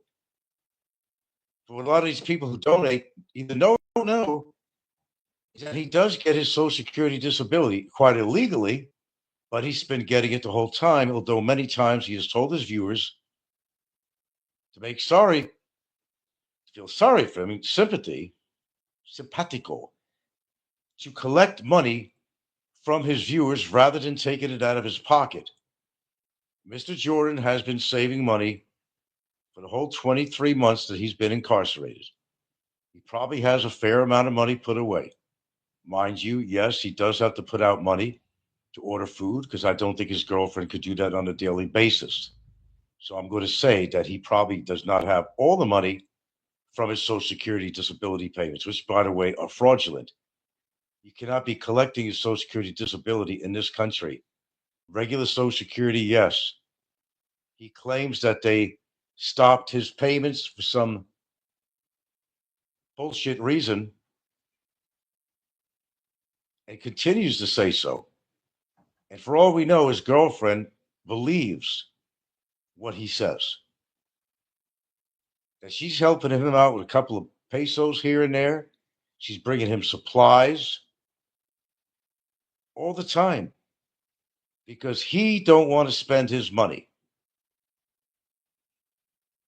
It has also been pretty much figured out that booze has been snuck into his detention center, and we have listened to him drunk on numerous occasions. We have heard him in his detention room clinking glasses when he had a guest over. They were clearly drinking. And on one occasion, which is the most recent, sort of, his inmate next door, Barry was just finishing a bottle of Jim Beam. He asked the guy, if you want to put some money together, we'll get another bottle and we'll drink. This is how stupid the guy is. While he's doing a live stream, Mr. Jordan has gotten away with a whole lot of shit. It's about time that this gets put to an end. And it will be. And again, I will not take a certain responsibility on what he does. That's all on his own. He's responsible for his own well-being, for his health. Since he's been in there, he's probably gained about 80 pounds, and it shows. He's still eating unhealthy food. That's his doing, not mine. His weight is his doing. It's not mine. Mr. Barry Jordan put himself in that position. Nobody else. He put himself in that position. He will continue not to see freedom for probably a very long time in the years to come at this rate, as far as this court hearings are going, which are far in between hearings, and not having representation from his lawyer because they both dropped him. 2 lawyers, if not 3, in the beginning. He continues to do shows, being very cocky, and most of the audience is laughing at him. They're laughing because, and they've even tried to advise him and said, "You talk about wanting your freedom. We understand that," they said. "But why are you doing the things you're doing now, which is going to hinder the possibility of ever getting out of any kind of lockup, whether it's there in the detention or he's eventually put into prison?" And that's a good possibility because there was actually a signed report that was supposed to put him during the time we were at the Barilli courtroom, which is different than the one we're on now in Toledo. It was a written order for him to go to prison. Somehow he streamlined himself out of that with immigration. I don't know. Written. So we're going to explore the possibilities of the already signed document and see if we can reintroduce that. So to make a very long story, continued long, I'm basically going to say that, you know, you are who you are. And what actions you take on yourself is not helping and hasn't helped since he's been in this situation. His future is very clear to most of us. Certainly it's clear to me. He has hurt people the whole time he's been in this country. If anybody is an undesirable, he's in the number 1 position on that. Undesirable. He's undesirable in every definition of that word. Every definition. I hope he will, Triple X. Yeah, I think he will.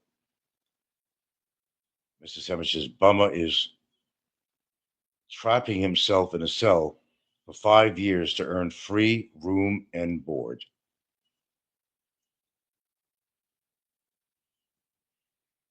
Well, as I said, he's doing that all to himself, and I'm very grateful for him for doing that. It makes my job a lot easier. Now, again, I'll reiterate about something else that we're always talking about. Any newbies on here? This is Barry Lee Jordan 101. And most of you are aware that because of his unhappiness with his situation, he convinced his girlfriend to do a report to immigration against me to try to get me deported. And in that report was false information, all falsified. It was instituted by her boyfriend, who admitted on a recording. That turned into the lawyer and to the immigration that he coerced his girlfriend to doing this report. So what does that mean? Doesn't mean what she said is true. He wants revenge. His revenge is to try to get me deported out of this country, as if that's going to solve his own problems, which it's not. It's just going to create more problems for him and his girlfriend, his accomplice. That's what's going to happen. So one thing turns into a bad thing that turns over into a worse thing, and it's a domino effect all the way. Of course, he's too stupid to figure out that what he's doing is harming himself and potentially his girlfriend. But his reign of terror continues and will continue until the phone is taken away from him. And I have a good feeling that this time it is going to happen. Finally. What will he do with himself in his cell without a phone? Well, there's a lot of things he could try to do. If he has a cellmate, he could pay them a couple of pesos to use their phone. He will go that far. He will go as far as trying to use the guard's phone. But if he's caught doing another live stream and does the same after his phone has been confiscated, that he's committed another crime where he was told, and in legal form perhaps, that you cannot be using a phone in your cell because of your death threats and your intimidation to Mr. Battaglia and intimidating other people and inciting people to do violent acts against me. Ain't gonna work that way, dude. They catch you back on after you get your cell phone off, and you're gonna be even in more trouble. So why don't I just tell you this? Forget about your freedom in the future. You're not going anywhere for a long time. And this is the last time I'm going to talk about this. I was in the mood to do a show. This is the last time I'm going to talk about this in regards to your future. Your future is clear. You're not going anywhere. How long have you been saying you're going to be home next week, in 2 weeks, in 3 weeks? Oh, you'll be home for Thanksgiving. You'll be home for Christmas. You'll be home for New Year's. It's been almost 2 years you've been saying that. Am I correct? What makes you think that what you're doing right now and have been doing for the past 23 months is going to help your situation at all? It's not. And I'm very happy about it. I'm not happy about what you say to me on public media here, calling an innocent man a child predator, at the same breath say, no, I don't think Frank would ever touch a child. But then on the next breath, he's saying that I did something to a child when all it was a stupid fucking song. He really made use of a civil case I had in Hawaii, which is the only thing he has to try to make me look bad, which is a civil case. And yes, I owed money on a civil case. And the only reason is because, well, I wasn't there in person. It has nothing to do with evidence shown from me, but I don't want to get into that. That's all he talks about. You're going to pay what you owe these people. What do you care about it? Why is it your business if I owe money to a collection agency now in the United States? What is it your business, Mr. Jordan? It's not your business. It's not your business. Besides being irrelevant to your case. Sid says it's a retaliatory complaint not based on facts. Yes. Sid says he loves detention, but he needs an upgrade. Well, we're going to give him an upgrade. I don't know if it'll be an upgrade to him. Probably a downgrade. The only time he's going to shut his mouth is when the phone's taken away from him. And that's what we're working on right now. Exactly right now. Not hearsay, not bullshit, but reality. And once he gets into a real prison, I will celebrate. Because it's not going to be easy for him with his mouth to be in a prison. He's going to get his ass whooped in a big way. Because he can't shut his mouth. Maybe he figures he'll fit in. He's got the tats. He's got the bald head and he's toothless. Maybe he could try to blend in as one of the inmates. Not with that white skin of his, he ain't. Sorry. He figures he was in prison once before for 6 months. How would you like to be in prison for maybe 3, 5, 6, 7, 8 years? Which is basically will probably be a life sentence to him because I don't think he's going to live beyond those years. He's not a healthy person.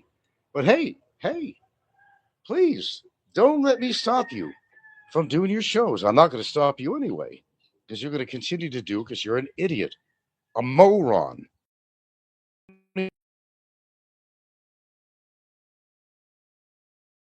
Kind of shit can be a real moron. A word that he likes to use and mispronounce, but his demonstration is of such. He thinks people are following him because they like him. No, again, it's the train wreck. They're waiting for constant train wrecks, and he's causing a lot of train wrecks for himself. It's not getting any better. And I'm loving every minute of it. I just talk about it. I'm not stressed out from all this anymore. I was in the beginning saying, this guy's a fucking irritant. But I've gotten to the point where I expect to hear this from him. I expect him to call me a predator, a child molester, which I'm not, a groomer, and so many other expletives and allegations. But I know that he will be paying for this, and that's why I remain calm on this, because payment day is coming. In fact, payment has already came. He's already spent The best of 23 months without freedom. That's a victory right there as far as I'm concerned. And more to come. More to come. He ain't seen anything yet. No lawyer even wants to represent him. It's not a money issue with him anymore. It's not a matter of him gathering money because he still never paid off all the fines and immigration fees.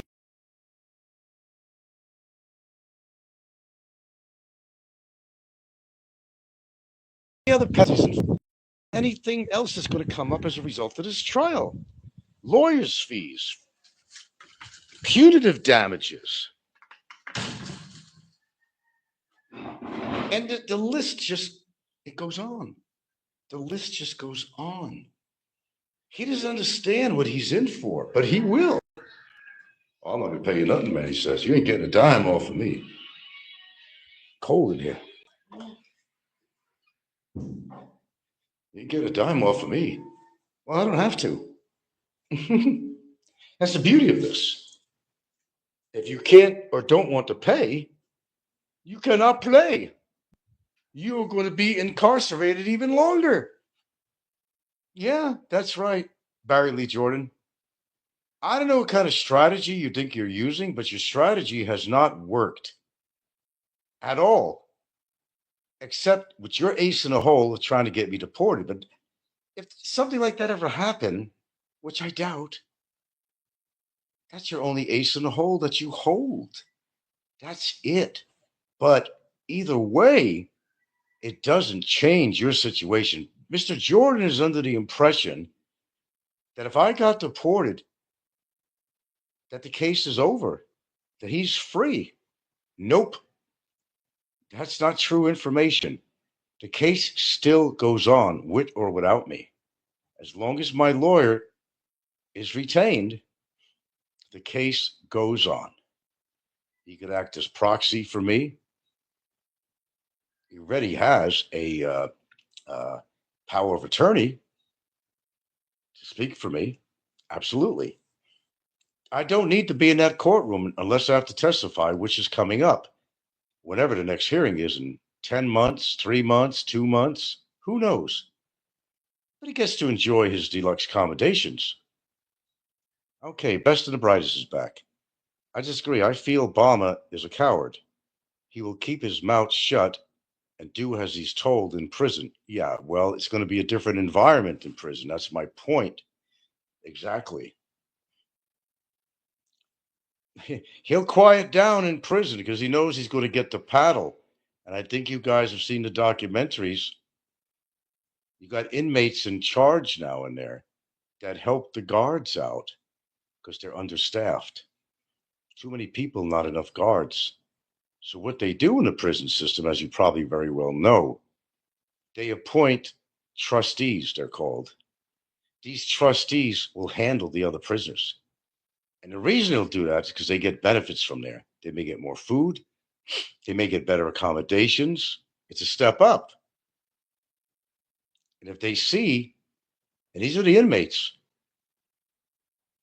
if the guard says that this particular prisoner is out of line, he tells the trustees, and the trustees take over his job. And he'll get the paddle. They'll lay him on a flat surface with a very heavy wooden paddle, looks like an oar. And according to what he did, or if he did it repeatedly, will determine how many really strong shots of that paddle on his ass. And by the documentaries I've seen, these prisoners who wind up getting the paddle, they hurt so much they couldn't stand up. They were curled up in a ball. I could see that happening with him because he doesn't know how to shut his mouth.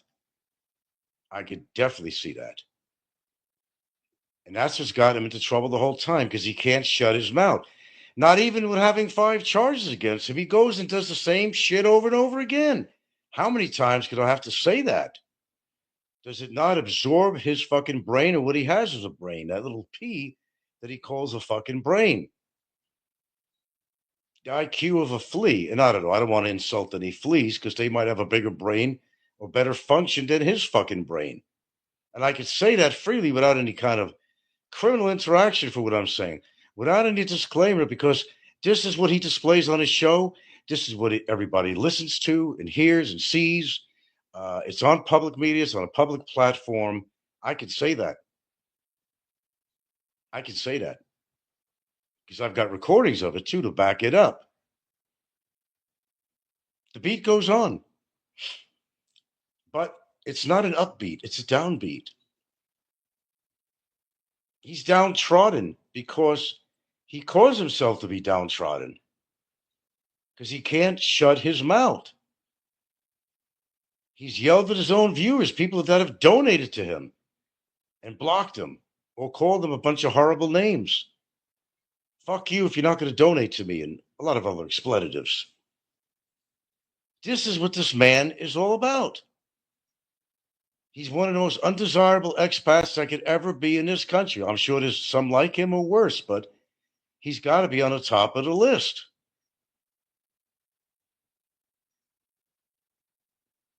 Hope you're getting this, Popeye. He's like, give Popeye something to talk about. Why am I so nice to Popeye? I don't know. Gotta help the old fella out. He's not doing very well these days. I hear his cough at the end of his sentences. Something going on with that guy. Ricky's been pretty quiet, huh? No action, I guess. Can't even pay a girl to be with him. Has it gotten down to that? That's his business. Fuck him and the horse he rode in on. But Mr. Barry Jordan 101, if you're new to this channel and you're wondering what it's all about, if you've been listening, now you understand who the person is, who the character is, what's going on. If not, then you are being refreshed as to when Mr. Jordan first came into the country. And I did not I did not talk about all the incidents because there's too many to talk about. It would have to be a 4-hour show.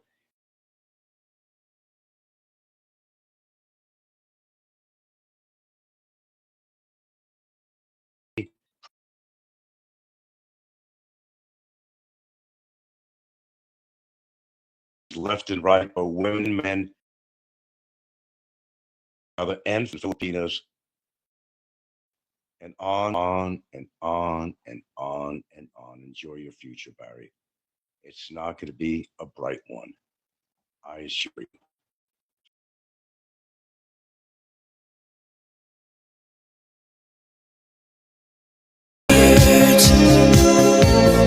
Don't come easy to me. How can I find a way to make you see I love you? Words don't come easy.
Well, good afternoon from the Philippines.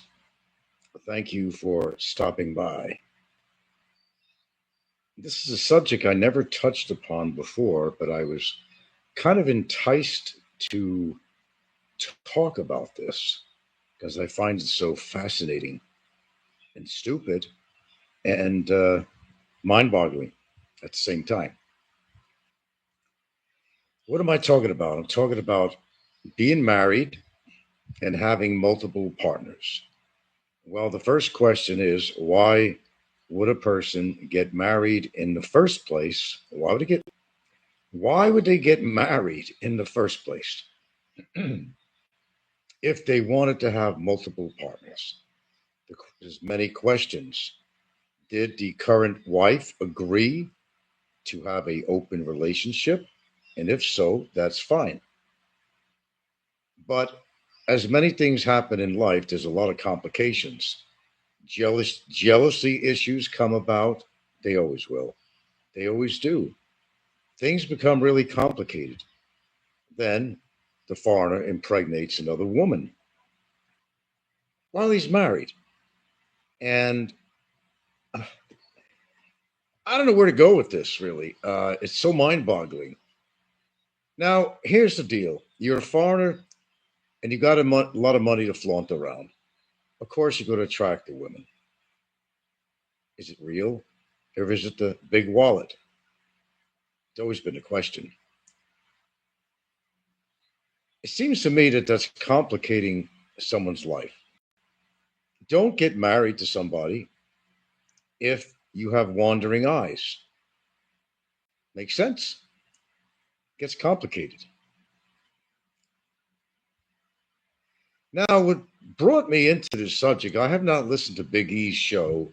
I don't generally go to his channel. I'll see his comments in other people's channels.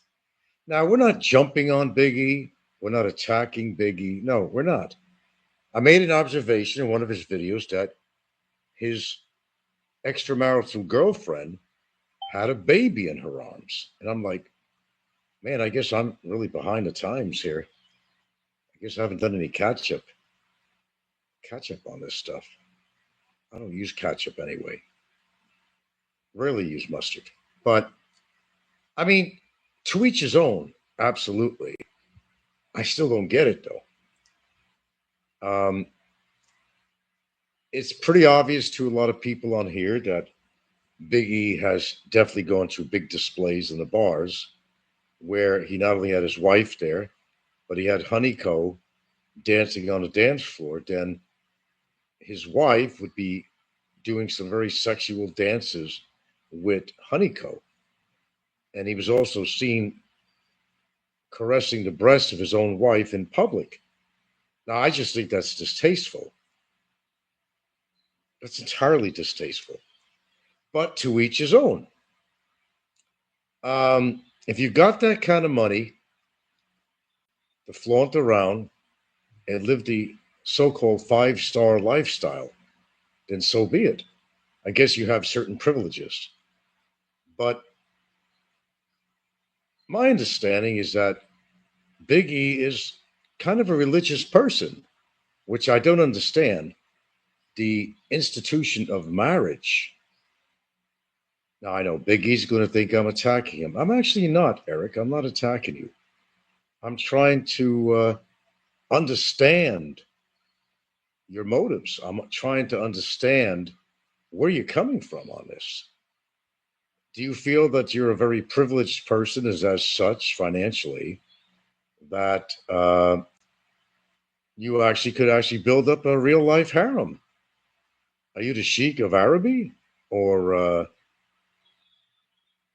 one of these politicians that has multiple girlfriends besides his wife? And do you find that as a religious person very acceptable?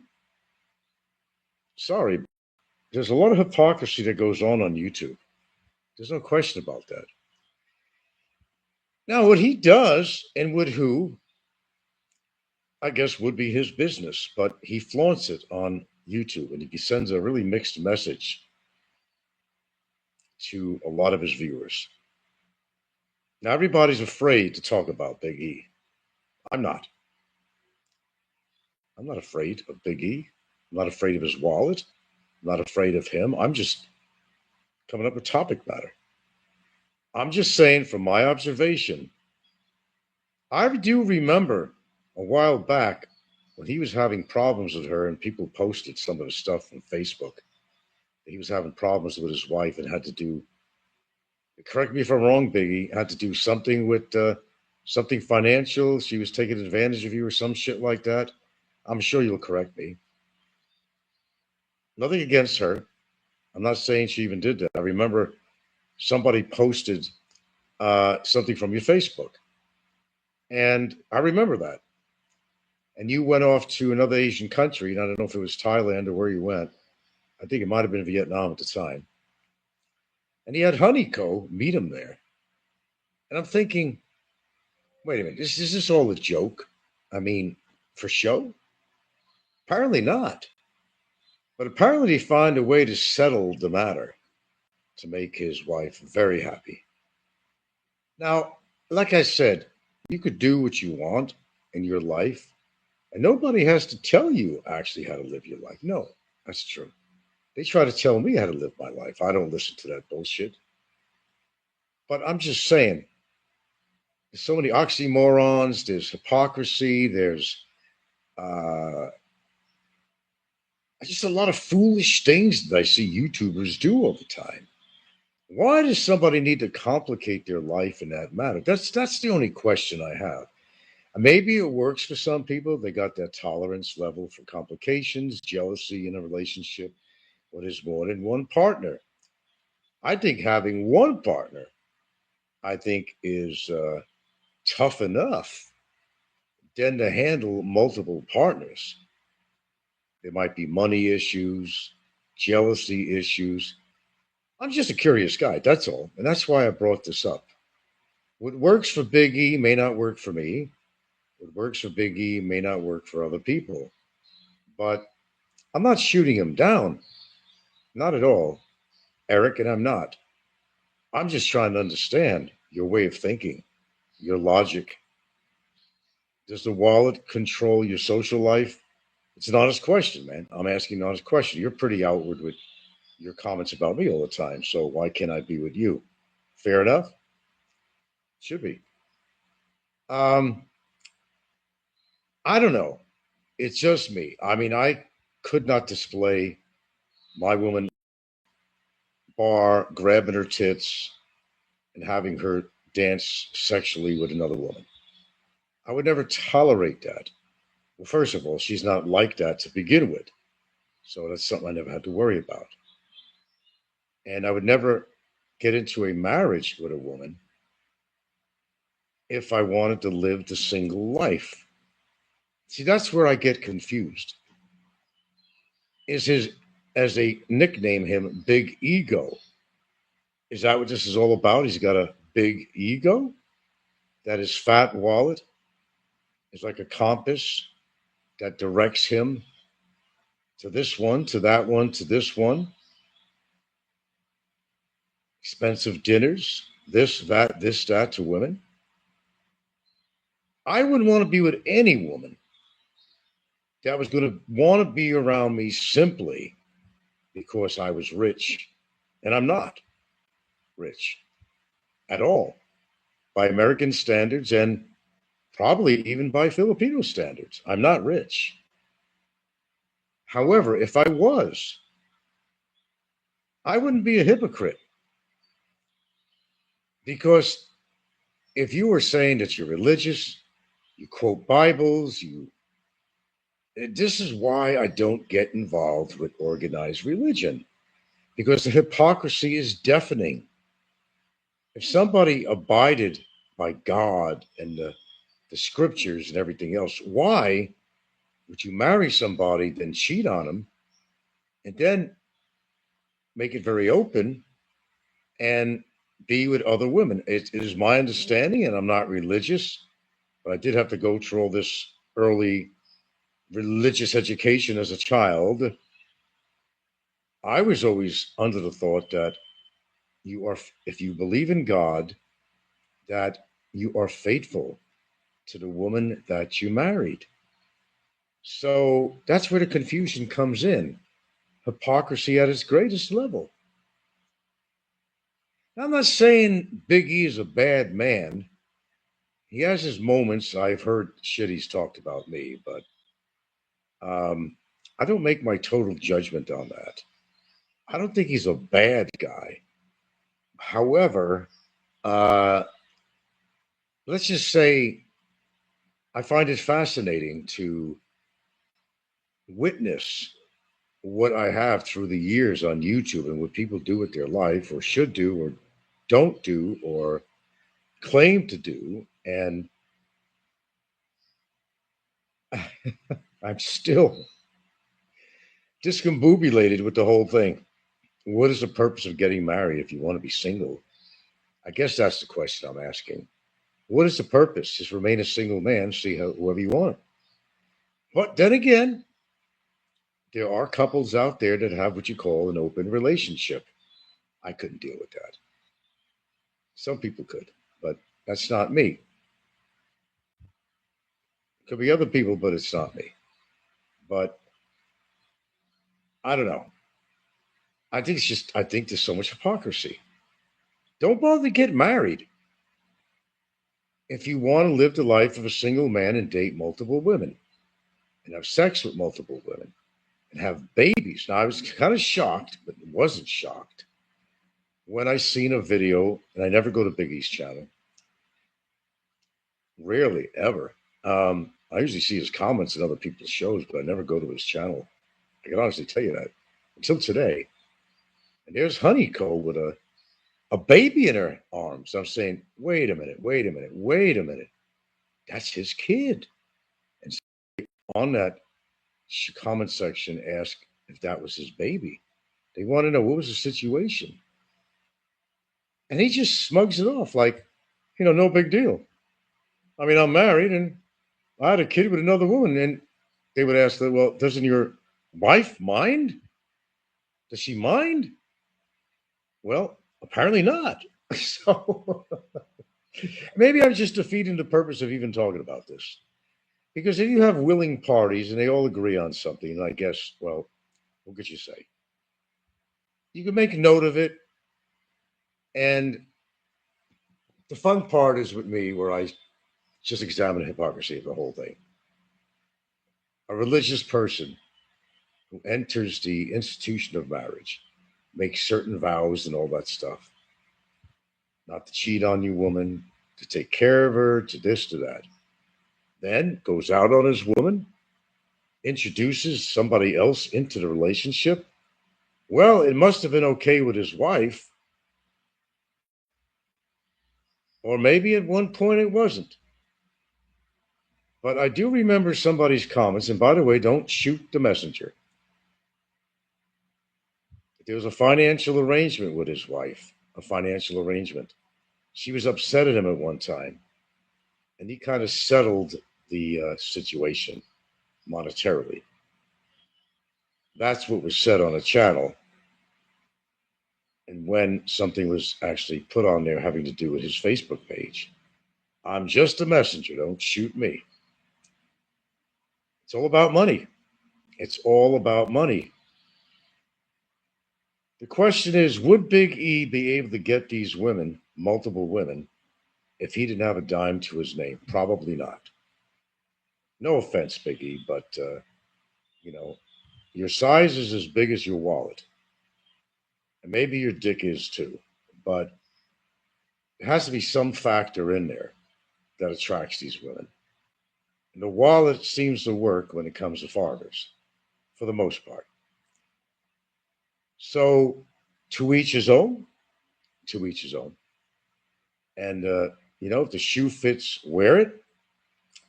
But to me, that just seems like a very complicated lifestyle. I know some guys may envy and say, I wish I lived your life. You get to travel, you got a fat wallet. Yeah, you'll hear a lot of that out there. But the one thing that I never agreed with is putting yourself into a very complicated situation that only gets more complicated as time goes by. There's always something that comes up. Could be jealousy from one to the other. One is getting more attention than the other. Maybe they get shared attention. Or maybe money comes up. You got to understand, Big E is a foreigner like anybody else is. And if he buys property here, it's under the Filipinas' name. Maybe they got him by the balls. I don't really know. But there was some argument on that a while back.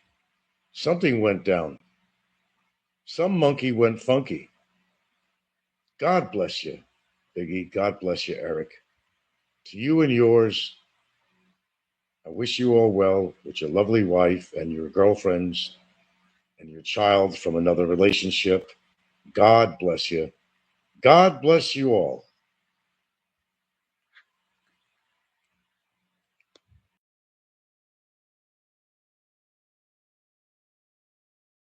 But there was something that I read on the immigration website.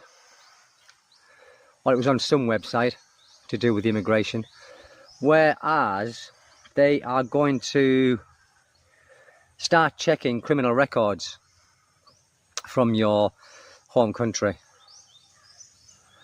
So, I mean, if you haven't got a criminal record, or it's not, I mean, I don't know what a bad criminal record would, consist of. You know, I mean, driving convictions, I wouldn't think that that would consist of anything. But I mean, with the more serious offences, they're going to start checking. So even if you have got your 13A or you have got your retirement, they can still check. And they are going to start doing it, apparently. Don't quote me on that, okay? It's just what I've been reading, and I've taken a little bit of that information, and it's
I'll be with you guys shortly.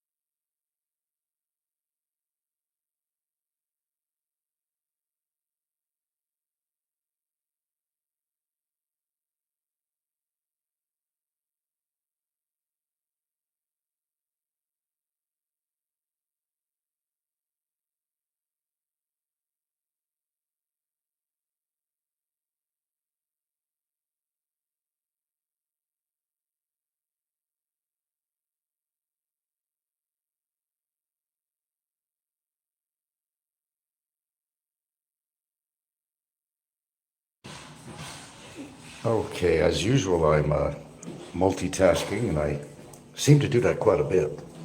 The reason I'm putting this show on, if you look at the title, it says I wash my hands of all this, and I'm going to tell you exactly what that means, washing my hands of all this. The only live show that I have that's not put on private, go back, I want you to listen to the whole show. It has something to do with the title, that he's doing this all from his jail cell, and it's probably the most prolific live streams that I've actually, one of them, of a list of many, but one of the most prolific live streams that I have caught from Mr. Barry Lee Jordan. It pretty much says it all about his character and his demeanor, his disrespect for the law, his disrespect for me, his disrespect for governmental offices, his death threats, accusing organizations of taking bribe. It's all in one package, neatly packaged with a bow on it.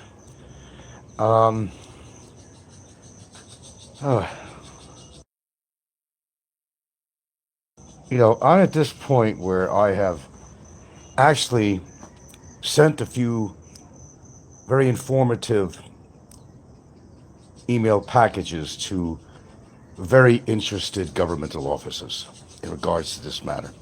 And the Cebu district office is certainly one of them. One of them who actually sent or had immigration send over a letter to Mr. Jordan saying that you can't be making death threats from your cell and the usage of your phone is not allowed for that purpose. But, you know, of course, Barry continued to do so. Well, that got their attention. It certainly did. So this particular video, that is a live video that prior to this one, that's actually listed. When you get a chance, and you probably heard it before, when you get a chance, I want you to go to that video. Go to that video. Stefan says, when he says he can control when you eat and drink is amazing. The guards will listen to him. He's out of his mind. Yeah, I know he is. This is, guys, I'm telling you, this is probably, not, I'll use the word again, the most prolific foreigner case that you could find on YouTube. With no question. His behavior, his demonstration of such, his attacks, his inciting of other people against me, his very direct death threats to me, his lack of cooperation with authorities, and his lawyer, and everyone that comes around him, every legal person. It's a phenom. It's phenomenal. It's absolutely phenomenal. Look, I'm going to tell you something. I'm no angel, and I never pretend to be, but I'm going to tell you something. I've never done anything like this on YouTube that would even measure up to what this guy does. Have I done things out of anger? Sure the fuck I have. Not like this. Not like this.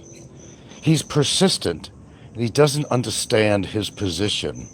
He doesn't understand. And it's not my job, really. He just continues doing the same shit over and over again, which is never going to get him from point A to point B. It's just not going to happen. I always use the expression, he's like a light switch that you can't get it to, there's a wire that's faulty and you can't get it to shut off as pertaining to his mouth, and you can't get his mouth to stop. This has only done damage to him in a big way. Every agency is aware of him and aware of me too. I've sent a verbal, my voice, I actually had to do it through YouTube, to a particular agency to let them know the whole story about how he was using his girlfriend to do a case on me to try to get me deported. I've used evidence, everything I could. It was a very full report that was shared with 5 different agencies, certainly inclusive of the Immigration Department and the director. He's not going to learn until he's in an actual prison. By that time, it's too late, and it probably is already. Yeah, hi, Frank Morris. I didn't mean to ignore you there. Middle of my spiel here, okay.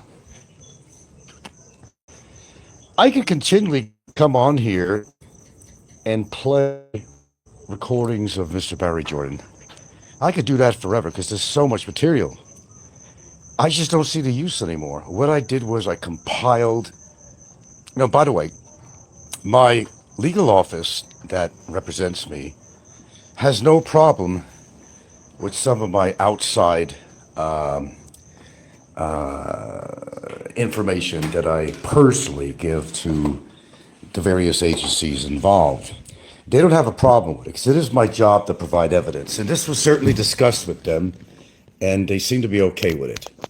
Anything that will help the case, or cases, okay. Immigration is now under the full understanding of the volatile atmosphere of the YouTube vlogging genre, meaning they're aware of any reports people make. They know that it's coming from a source. They're now very aware that Barry has incited other people to do damage toward me. Now they're fully, well, they're aware of it. They always were, but they're more fully detailed information has been provided with them. Meaning that anybody, well, let's not get off topic here for a minute. I did such a wonderful, I should be a paralegal. Maybe that's my calling. But I've spent my personal time, and I don't mind, to inform in every detail every office that's involved, and that's inclusive of Cebu District Office, Bureau of Intelligence Intel, Philippines Immigration Office and its directors, and his other offices. Every single office, and I've CC'd this to all the offices, so they all receive it at the same time. They've been mulling over this information, and it's not looking good for Mr. Jordan. You say all his efforts paid off? No, not really. It paid off for me. Okay, I got to read comments when I can. Frank, you have been on overstay for what? No, I have not. You have made tenfold more videos than Mr. Jordan. About time you give it up and let things unfold as they may. Probably better off. I'm not giving up on anything, sir. You don't know me. I don't give up on something that I believe in. I don't give up on a case. I will never drop the case. I will further the case. And damage control, well, he's going to need damage control. But I think he's beyond help at this point. But thank you for your, no, I have not. Barry does a lot of videos that he also takes off. So don't say I'm doing more videos than him. However, either way, do I not get my point out? I think I do. Now, a lot of this information, his broadcasts, his live streams, are in the hands of the proper people. What they do with this information is entirely up to them. I could certainly guarantee you it's not going to help his situation. They may wind up putting him in an actual prison. And as I said, he disobeyed even the orders of a letter that was received from the Department of Justice to Immigration regarding his death threats that he started to read on his live stream. We clearly said that this is sensitive information that only should be shared with the person who it's intended to be shared with, meaning him. But instead, he does what he normally does, which is stupid, and he takes sensitive documents and he puts it on or reads it on his live streams. Now, the particular office, which is the Cebu District Office, it originated from them. They were clearly trying to tell him that we understand that you're making death threats to Mr. Battaglia on your YouTube live streams, and that has to stop. Okay, he only read you at the time, the disclaimer in there, if you want to call it, the warning, that you need to put a stop from your detention cell to be doing live broadcasts and making death threats to Mr. Battaglia. Now, he didn't want to read the rest of the document, what it had to say. He only read you this, well, protocol type of notice in regards to what the situation was and what he needs to do and to stop what he's doing. He didn't want to read the rest of it, did he? Yeah, and he won't. If it pertains to him and it's something that's he would consider very negative toward him, a warning from an official office, he'll ignore it. He won't read that to you. He won't read that to you. Yeah. So, Mr. Morris, let's see. No, I haven't been on overstay for 3 months, sir. I don't know where you get your information on that. I don't know where you get your information on that. No, it wasn't, sir. I had one approved. It was approved the second time around. What did we got? Oh, okay. A salad here. Romaine and blue cheese dressing, cucumbers, carrots. Looks good to me. You got your information wrong. I got another extension. Well, with all being said, Mr. Morris, you want to consider Barry's crimes, I would say that he's certainly the one that's in trouble, not me. And what you got to understand, this is entirely administrative.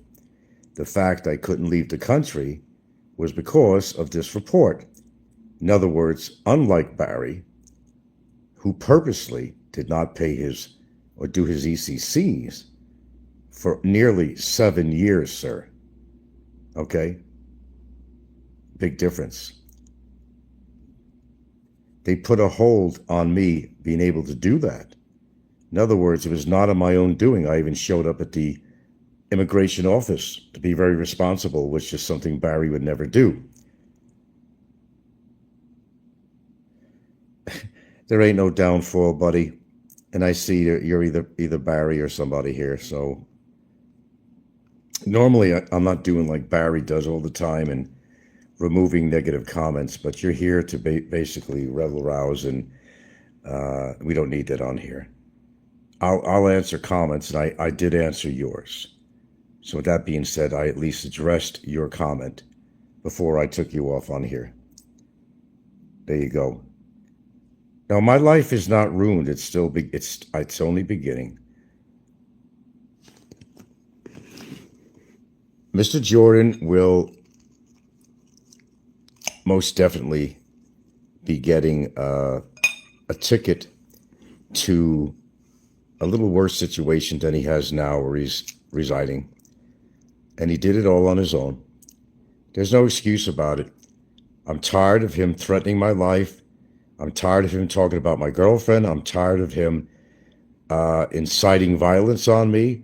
I'm tired of his lies.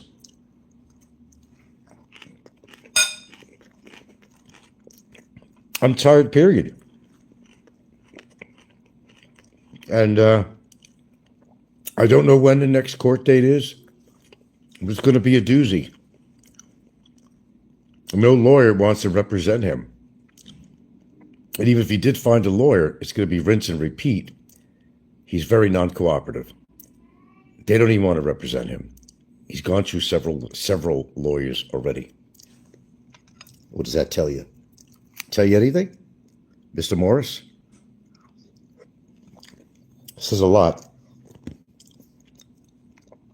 So, whatever happens with this happens. At least I know every agency that exists out there that have anything to do with anything going on in these cases. Well, there's really one case and there's one complaint. But the Department of Immigration and its associated offices are fully aware of the antics that are going on YouTube. I made it very clear to them about the trolls. I made them very aware of his inciting other people to do bad things. They're all aware of it. They're all aware of it. There's nothing they're not aware of. Barry fucked himself over on his own doing. I've always said it, and I'll continue to say it. On his own doing. Oh, there's that chicken in here, too. My God.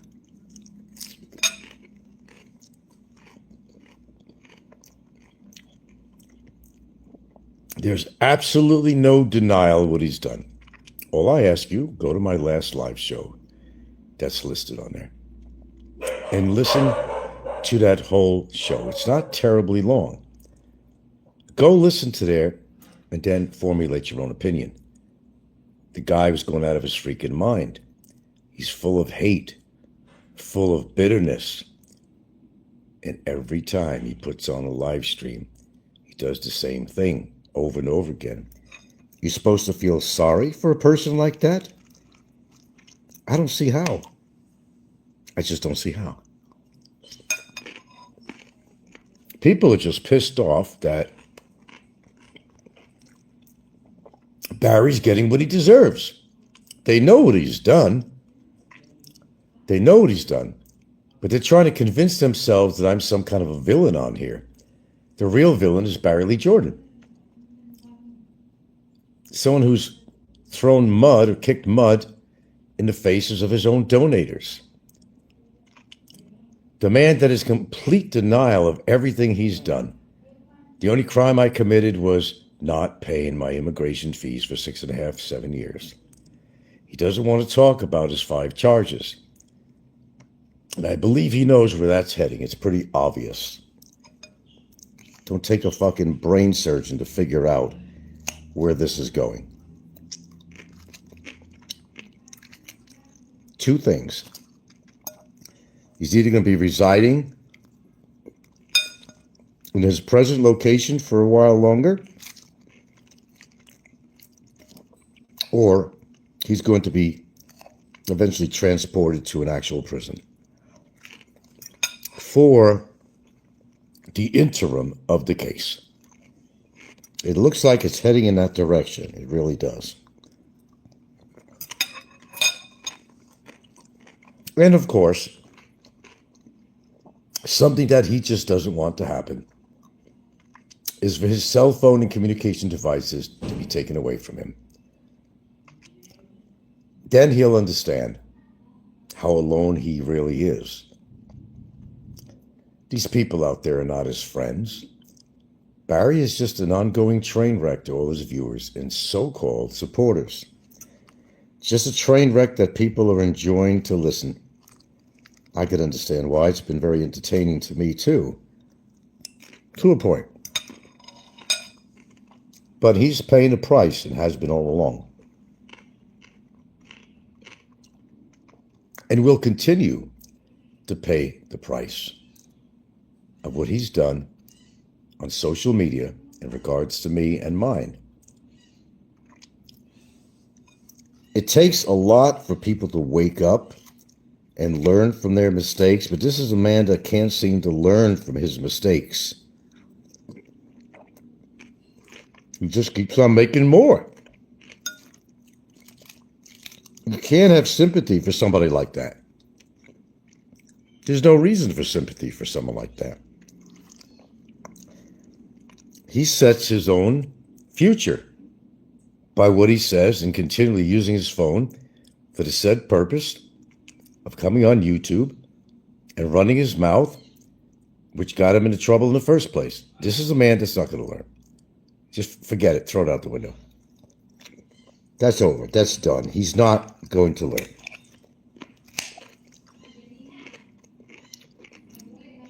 I think it's about time somebody did something about him.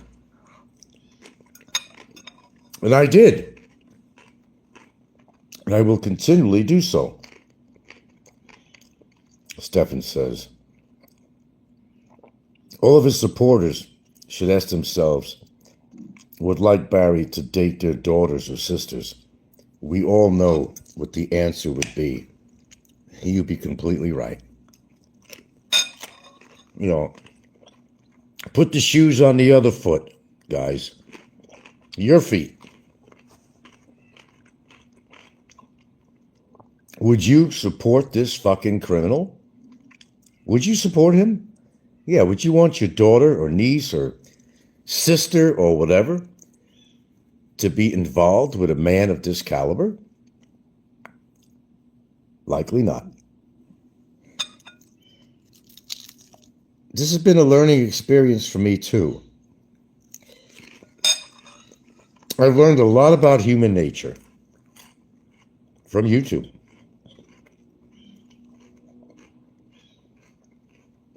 Or not to mention, life experiences, of course. But YouTube has told me something about our society, how sick our society is. You got people with harems out there They entered an institution of marriage and they're fucking other women and shit.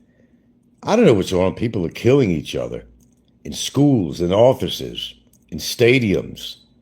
What the fuck has happened to our society? But if you want to really get an idea, go on YouTube and you'll learn all you need to know about human behavior. How fucked up our society is. Because it all comes out on social media, where most people hide behind their famous protective veil. The safety of their home and environment, the safety of distance. They feel they can say anything they want, just like Robert Clausen. And one day, who knows that somebody's going to show up at his fucking door. Oh, if I got deported, I might just show up at his door and have a cup of tea with him. Have to be green tea, of course. Robert Clausen is a little bit too overconfident. He's a good example. There's a lot of sick people on here. Plenty.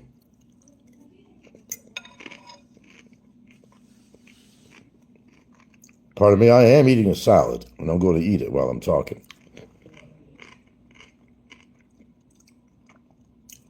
Made a good choice on the blue cheese. Can't stand the horrible tasting Caesar dressing, actually. Wishbone or whatever, but this is, it might even be wishbone, but it's a blue cheese dressing, which I like. Well, my dressing on my salad is not part of my broadcast here, but I am telling you that I've had enough. No holds barred. Yeah, I've had enough. I've had enough.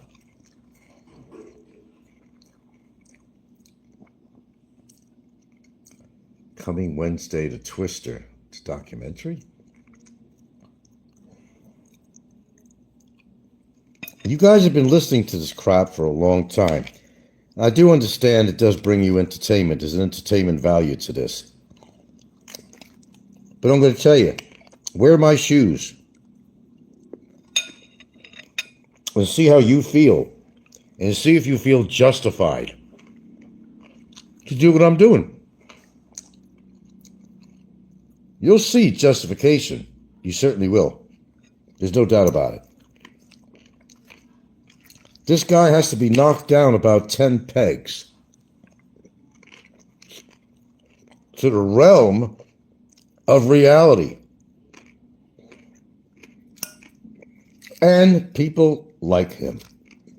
And people just like him need to be also. Told you I had enough. Enough.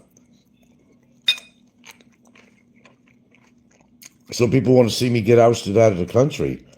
Well, the first thing I'm going to say to that is don't hold your breath. That's the first thing I'll say. Anything that does happen, I'll take these lemons and I'll make lemonade out of it. Because that's what I do. And I do it very well. And always have.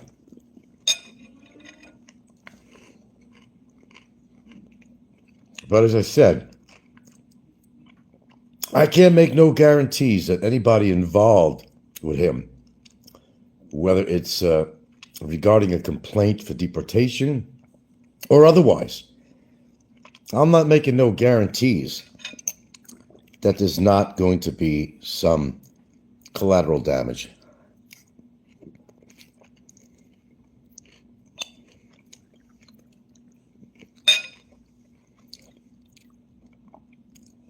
Hold your breath. Just make sure you float. There you go. They all float. You know that. They all float. I'm sorry. I don't care. I will eat while I'm doing, I'm eating a salad. That's right. A salad. Not a McDonald's hamburger. Romaine lettuce. Blue cheese dressing. Carrot strips. Cucumbers. Sure, you betcha.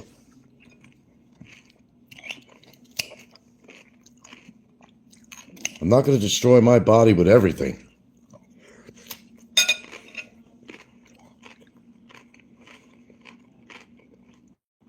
I will say one thing, Mr. Jordan. If we ever had a confrontation, and we got into a physical confrontation, there's no way in the fucking world you would survive it without damage, big damage. Be lucky that I didn't take other opportunities to approach a situation of such. I should have added some kidney beans to this, what I should have done. Yeah, well, next time I'll make it with the kidney, yeah. Anyway, folks, this is where I'm going with this. Okay. Too lazy to open the can. That's all right. Next time. It's a healthy dinner. And what are you eating tonight? Tomorrow we do. Well, hold on.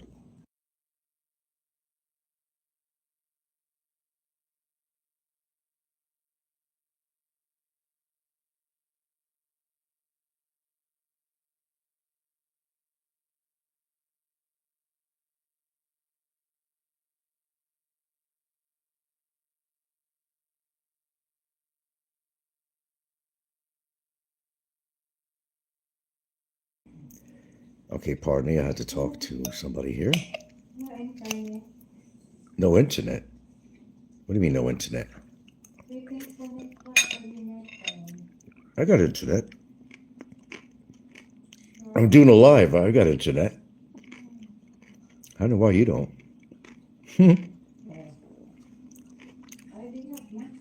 Well, guys, my point being is that enough is enough. Now let the system work, and I believe it will work.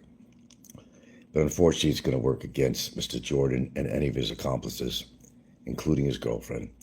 I think that's almost inevitable at this point because the Seaver District Office and and also in cooperation with the National Bureau of Investigation, NBI, has also received this report. They're very concerned about the situation of the harboring, aiding and abetting of a person who was avoiding immigration for almost 7 years. I told you it's going to have a blossoming effect. It's going to fan out. And it's not that I didn't warn. So I'm not the guy with the black cat, as I like to say. You know, the other people's actions could turn against them in the worst way. Out of their hate, out of revenge, and so forth. It happens all the time. This crazy love of mine. Pardon me. But hey, it's not a game. I think you've been figuring this out so far. It's not a game at all. This is a real life situation going on here. That's going to affect somebody's life in a big, bad way, and already has. Anybody involved with that person who's done anything against the law, who has perjured themselves, lied, anybody who has financed somebody, I mean, anybody that's involved could very well be going down. Stefan says, and Barry was stupid enough to say, was supposedly you called his ex-girlfriend when Barry literally took money from them and left them in debt. Exactly, man. My point exactly. My point exactly. Well said. Well said. Well said. So Barry can bitch and whine all he wants.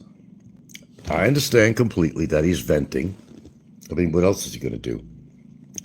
I know he doesn't like your situation, but again, for the 400th time, if not more, he put himself in that position, and it's up to him to get himself out of it. Certainly ain't going to get help from me. I made a decision on where I'm going with this. I'm sticking with it. I'm not going to be intimidated by anybody on here, inclusive of him or his other coverts. You know, I'm not going there. What's done is done. What will be, will be. That's it. there was no sympathy for the devil. That's not going to happen with me. If there was such thing as a devil, then, well, he's hiding his fucking horns.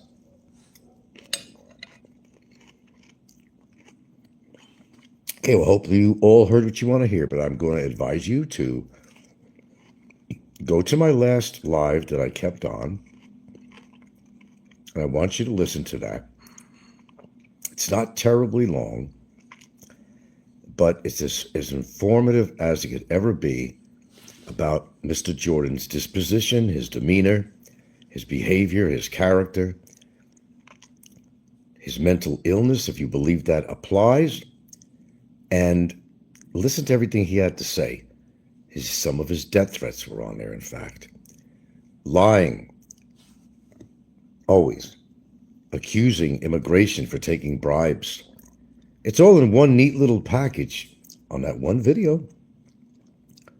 That one video. Go over and listen to it. Over and out. And hi, Robert. You should listen to it too.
Well, I don't need an audience for this, but I want to talk about loss. There's a young musician, and I'm not sure what country he comes from. His name is Dean Lewis, a musician that I've never heard before, but accidentally. Dean Lewis, Lewis. He's a young artist, singer, who comes out with pretty good tunes about a lot of things about emotions. And he had one song that was based on the loss of his father, who succumbed to cancer. And his father was one of the closest people in his life. It's so easy that people on YouTube can attack somebody's death of a family member and such. Now, as such, I'm going to say that Jay Stillman had lost his father. And Jay Stillman had, I don't know what his relationship with his father was, but nevertheless, he was under the attack viciously by the hateful people on YouTube, very unnecessarily. People want to prove their point about they don't like somebody, that's fine. But I think there's a line that you have to draw in the sand with something like that. Jay lost his father, and they made a mockery of it. They also made a mockery of, what was his name? They call him Heart Attack Mike Kaysen. They made a mockery of his death too. I've seen and heard things on YouTube that blow me away. Really blow me away. I always talk about our society, and I will continue as long as I'm doing any shows at all. That's always in the repertoire. It always will be. And what I've been witnessing is absolutely horrible in how people treat each other on here, with no understanding of the ramifications of what they do. Now, I make a reference to Jay Stillman because Jay Stillman had really gotten attacked in a horrible way. Now, Jay Stillman may not be my biggest fan on here. I can't say I'm his biggest fan either, but he's still human, and he has feelings, and may not agree with everything that Jay says, but I remember that when Popeye and Al and everybody attacked him and his father. They made a mockery of his father's death, and that was so wrong. This is what goes on YouTube, and it has to stop. And sometimes the only way of stop things is you have to take action on things. Unfortunately, you could get off YouTube. That's a solution. But, some people don't want to be chased off, and I've never been chased off. I've taken my lumps and bumps here on YouTube. I never ran away. If there was some problem going on, I faced it. But I was listening to Dean Lewis's song, that's Lewis's. And there's one particular song has to do with his father's death to cancer. And he was so close to his father. His father taught him so much. His father was his rock. And people don't understand what loss is. They don't understand loss from afar until it actually happens to them. A loved one or a family member. It's not a joke, although people make a big joke of it, of course. I've lost both my parents. And I lost my brother last March 8th. Anniversary of his death just passed on March 8th. Me and my brother, we had our own disagreements. We were two different people. It doesn't mean I didn't love my brother. He went through a lot. I was always there for him no matter what. Always on the phone with him every few days, see how he's doing, give him advice. I don't have to go through the whole story, but you could be different in different ways, but you can still love somebody. They're your family member or your child, whatever it might be. Yeah, I have differences with my child. It doesn't mean I don't love her, but sometimes you can't force people to be in your life. Unfortunately, that's the way life is. People have their differences, but I can only speak for myself. I have love for my daughter, and I always will till the day I die. People change or disagree with each other. They do it all the time on YouTube. Everybody disagrees with each other. But when it comes to loved ones in the family, people that are close to you that die, you don't understand the pain of that when it actually does happen. It hurts, and some people don't get over it the rest of their lives. And to mock somebody that dies, or their family members or so forth, you can't get any lower than that just when you think somebody can get low. But I always use Jay Stillman as an example, and I've had examples of people who have attacked my parents who passed away. They attacked me for everything. But I use Jay as an example, at least on YouTube, and Mike Kaysen, two people, when he was viciously attacked, even dead. They showed his body dead on the gurney or whatever, the hospital bed. Put it to music, they made fun of it. This is the kind of people that you're dealing with on YouTube. This is exactly the kind of people. It's these people that will meet their own demise one way or another. They will. Faith has a way of turning around on people sometimes when they find themselves in a very bad position, whether they're incarcerated or they got a health problem. It eats you up like acid. I don't think it's a joke when somebody's family member or loved one dies. It hurts. It hurts. I've lost a number of family members. My uncle recently. I lost a friend of approximately 60 years. My parents passed away. My brother passed away. Even his dog that I loved passed away. When you love somebody, period. No matter what the differences are. You can't control what people do or say. It's kind of an impossible thing to do. You can try, but it doesn't work. My advice is to turn to anyone that you care about and show them that you do care. Because not everybody dies a long, lingering death. Sometimes it's instantaneous. You never know when it's going to happen. So express yourself to them. Tell them how you feel. Because you're only going to have one chance at that. But I think one of the most horrific things was, and I remember this with Jay Stillman, his father's death. I can't get it out of my mind.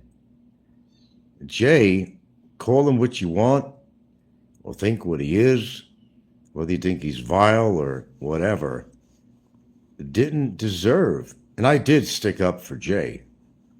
I absolutely did, and he knows that. They made a mockery of it, of his father's death. That was so wrong. That was entirely wrong.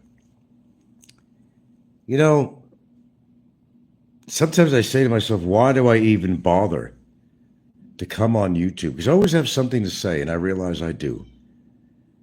It gets to a point I ask myself, dude, what more can you say on here? This is a volatile environment, the platforms of social media, whether it's YouTube or Facebook or Twitter, whatever it might be. It's a very volatile place where most losers gather in one place. I don't want to consider myself one of the losers, maybe one of the winners, perhaps. Maybe it is time to just really get the fuck off this thing, because people are so disrespectful and vindictive. But they all pay the price eventually. They do. They all pay the price, or eventually will. I know that as a fact. And I can think of a number of people on here that have paid the price. And if you expect me to shed a tear, you're very, very wrong. That's not going to happen. There's a lot of things that are not going to happen. But I think if you want to get vicious with somebody, don't bring their family into it. You got a problem with one particular person, you deal with it. Deal with that person. Don't be calloused, and don't be a coward and start attacking people's families. You can't get more cowardice than that. And I can name names, you know exactly who they are on here in their history. And they're all losers, as it turns out to be, to begin with, prior to them saying anything about a family member or such. I do miss my brother. You don't know my relationship to my brother. Only what I've told you, but I've said good things too. We didn't get along in certain ways. My brother was not subservient to me. I treated him like an equal, despite the problems he had. People make bad choices in life, and he made some bad choices, which ultimately was his demise. Frankly, I didn't think he would live that long. It surprised me. And the bullshit people would talk about, oh, you didn't even know your brother was dead. We've talked about this before. I don't want to get heavy into it. If I had no way of knowing, how would I know? That's the bottom line. Until I actually had to do research and find out myself. He was already dead for 2 weeks. 2 weeks, and a family member never told me. That's pretty sad in itself. She already had the ashes in her hands, my sister, for 2 weeks. And I didn't even know he was dead. All I could do was call his number. I didn't have any other information of neighbors. All I could do was call and call until somebody that knew him contacted me on Facebook and said something's wrong. That's how I knew it was very suspicious. I was suspicious from the beginning. Being hateful does not get you anywhere, man, in life. It really doesn't. We've got a person that's incarcerated that's been a bitter person all his life, who's not capable of change, who doesn't understand what love is, utilizing people's services, perhaps he's very good at. Women. Everyone's a walking ATM to him. It's usually the other way around, as people talk about Filipinas doing that, but the guys do it too. Of course, when you're living on such little income, well, when opportunity arises, you jump for it, right? Well, not everybody does, but some people do. I just wanted to say, I got inspired by something. Dean Lewis, look him up if you don't know his name, Deanlewis. He talks about his father who died. You know, people in this generation have lost it. They lost touch with reality. They're so super desensitized from violence and crime and blood and gore.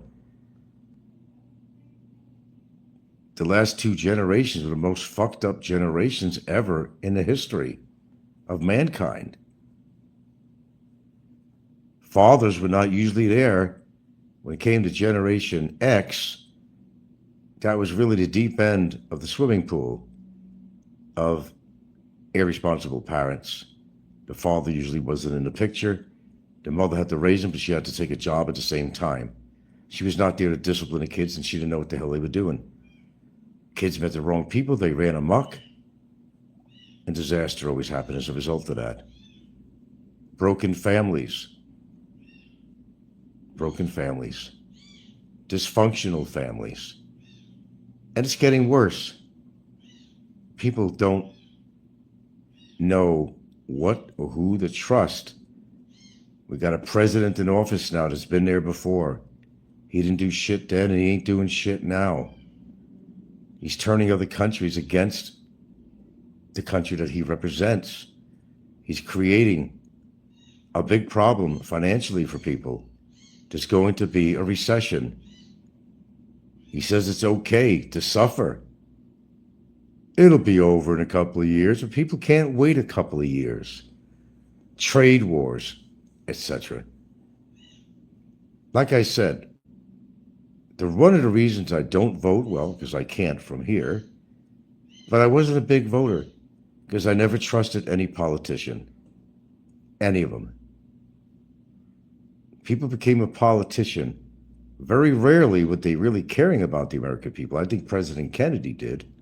I think Roosevelt did. But Trump doesn't care anything other than his bank account and his struggle for increased power and status. And people like his little protege now, Elon Musk, one of the richest people in the world. They're all in for themselves. And people in society have become that. Everything for themselves. They become selfish instead of selfless. Self-centered. They don't care about other people other than themselves.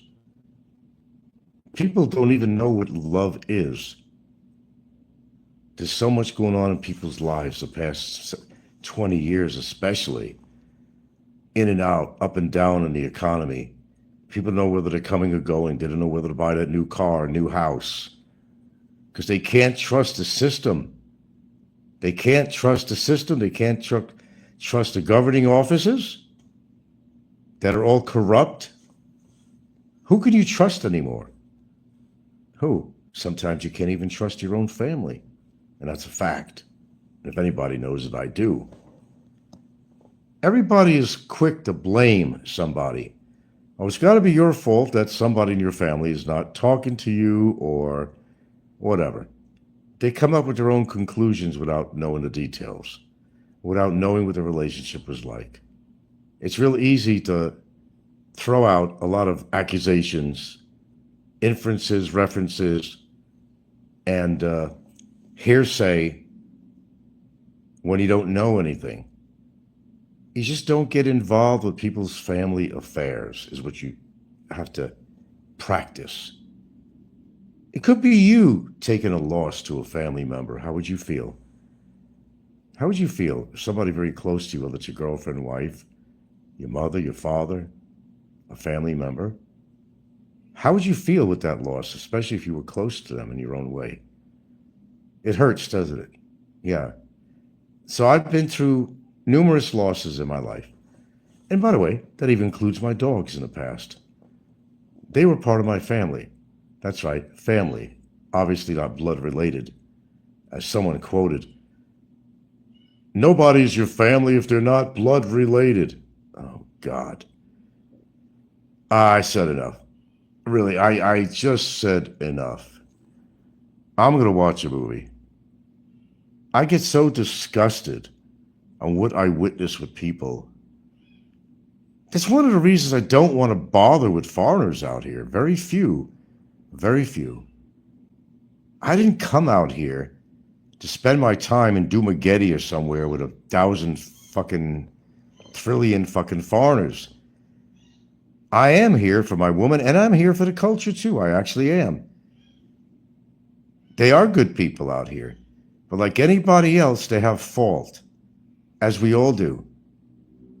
Filipinos are not perfect. Some are out for the money, some are not. Some could be dangerous. Many could be uneducated. Maybe they live a lifestyle that you've never seen before, and you're quick to make judgment on them. They can't help what the economy is. They can't help what their hourly wages are. They can't help it but having jobs that only pay so much, although you got yourself educated, and you wind up having to leave the country to make more money, which is done all the time. Overseas workers, foreign workers. And you're still taken advantage of in some countries. That's why they all come to the United States, but the United States is falling apart. Is it worth it for a Filipina or Filipino to venture and take a job, get themselves into the United States to work on a work permit? It's something that they have to re-examine, because the way things are turning out, it's not working out good for a lot of Filipinos anymore who want to work overseas. There's too much unrest going on. The economy is very questionable, especially the United States with the trade wars and how many hundreds and hundreds of thousands of people it's affecting. And it is. People need to join together and be one of a kind. Just respect the existence of other humans instead of attacking. You can't get away from humans no matter where the hell you go. You in the middle of the Antarctic, you'll probably come across a human somewhere. You have to learn to live with the, what is it, 8 billion now? I don't even know what the figure is. How many humans are on this earth? You're never going to get away from them.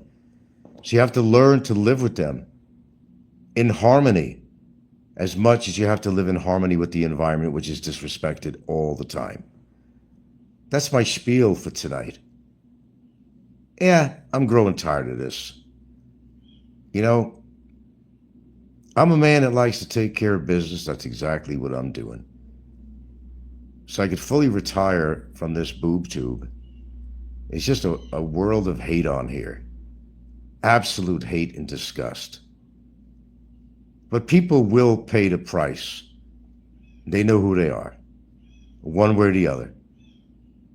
Because there's always some kind of reciprocal event that happens as a result of things that they do. Native Americans believe whatever comes around goes around. And they call it, well, they have their own name, but it's called karma.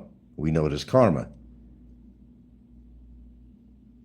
When you do something unrighteous to somebody, you get a payback on it. That's all I have to say.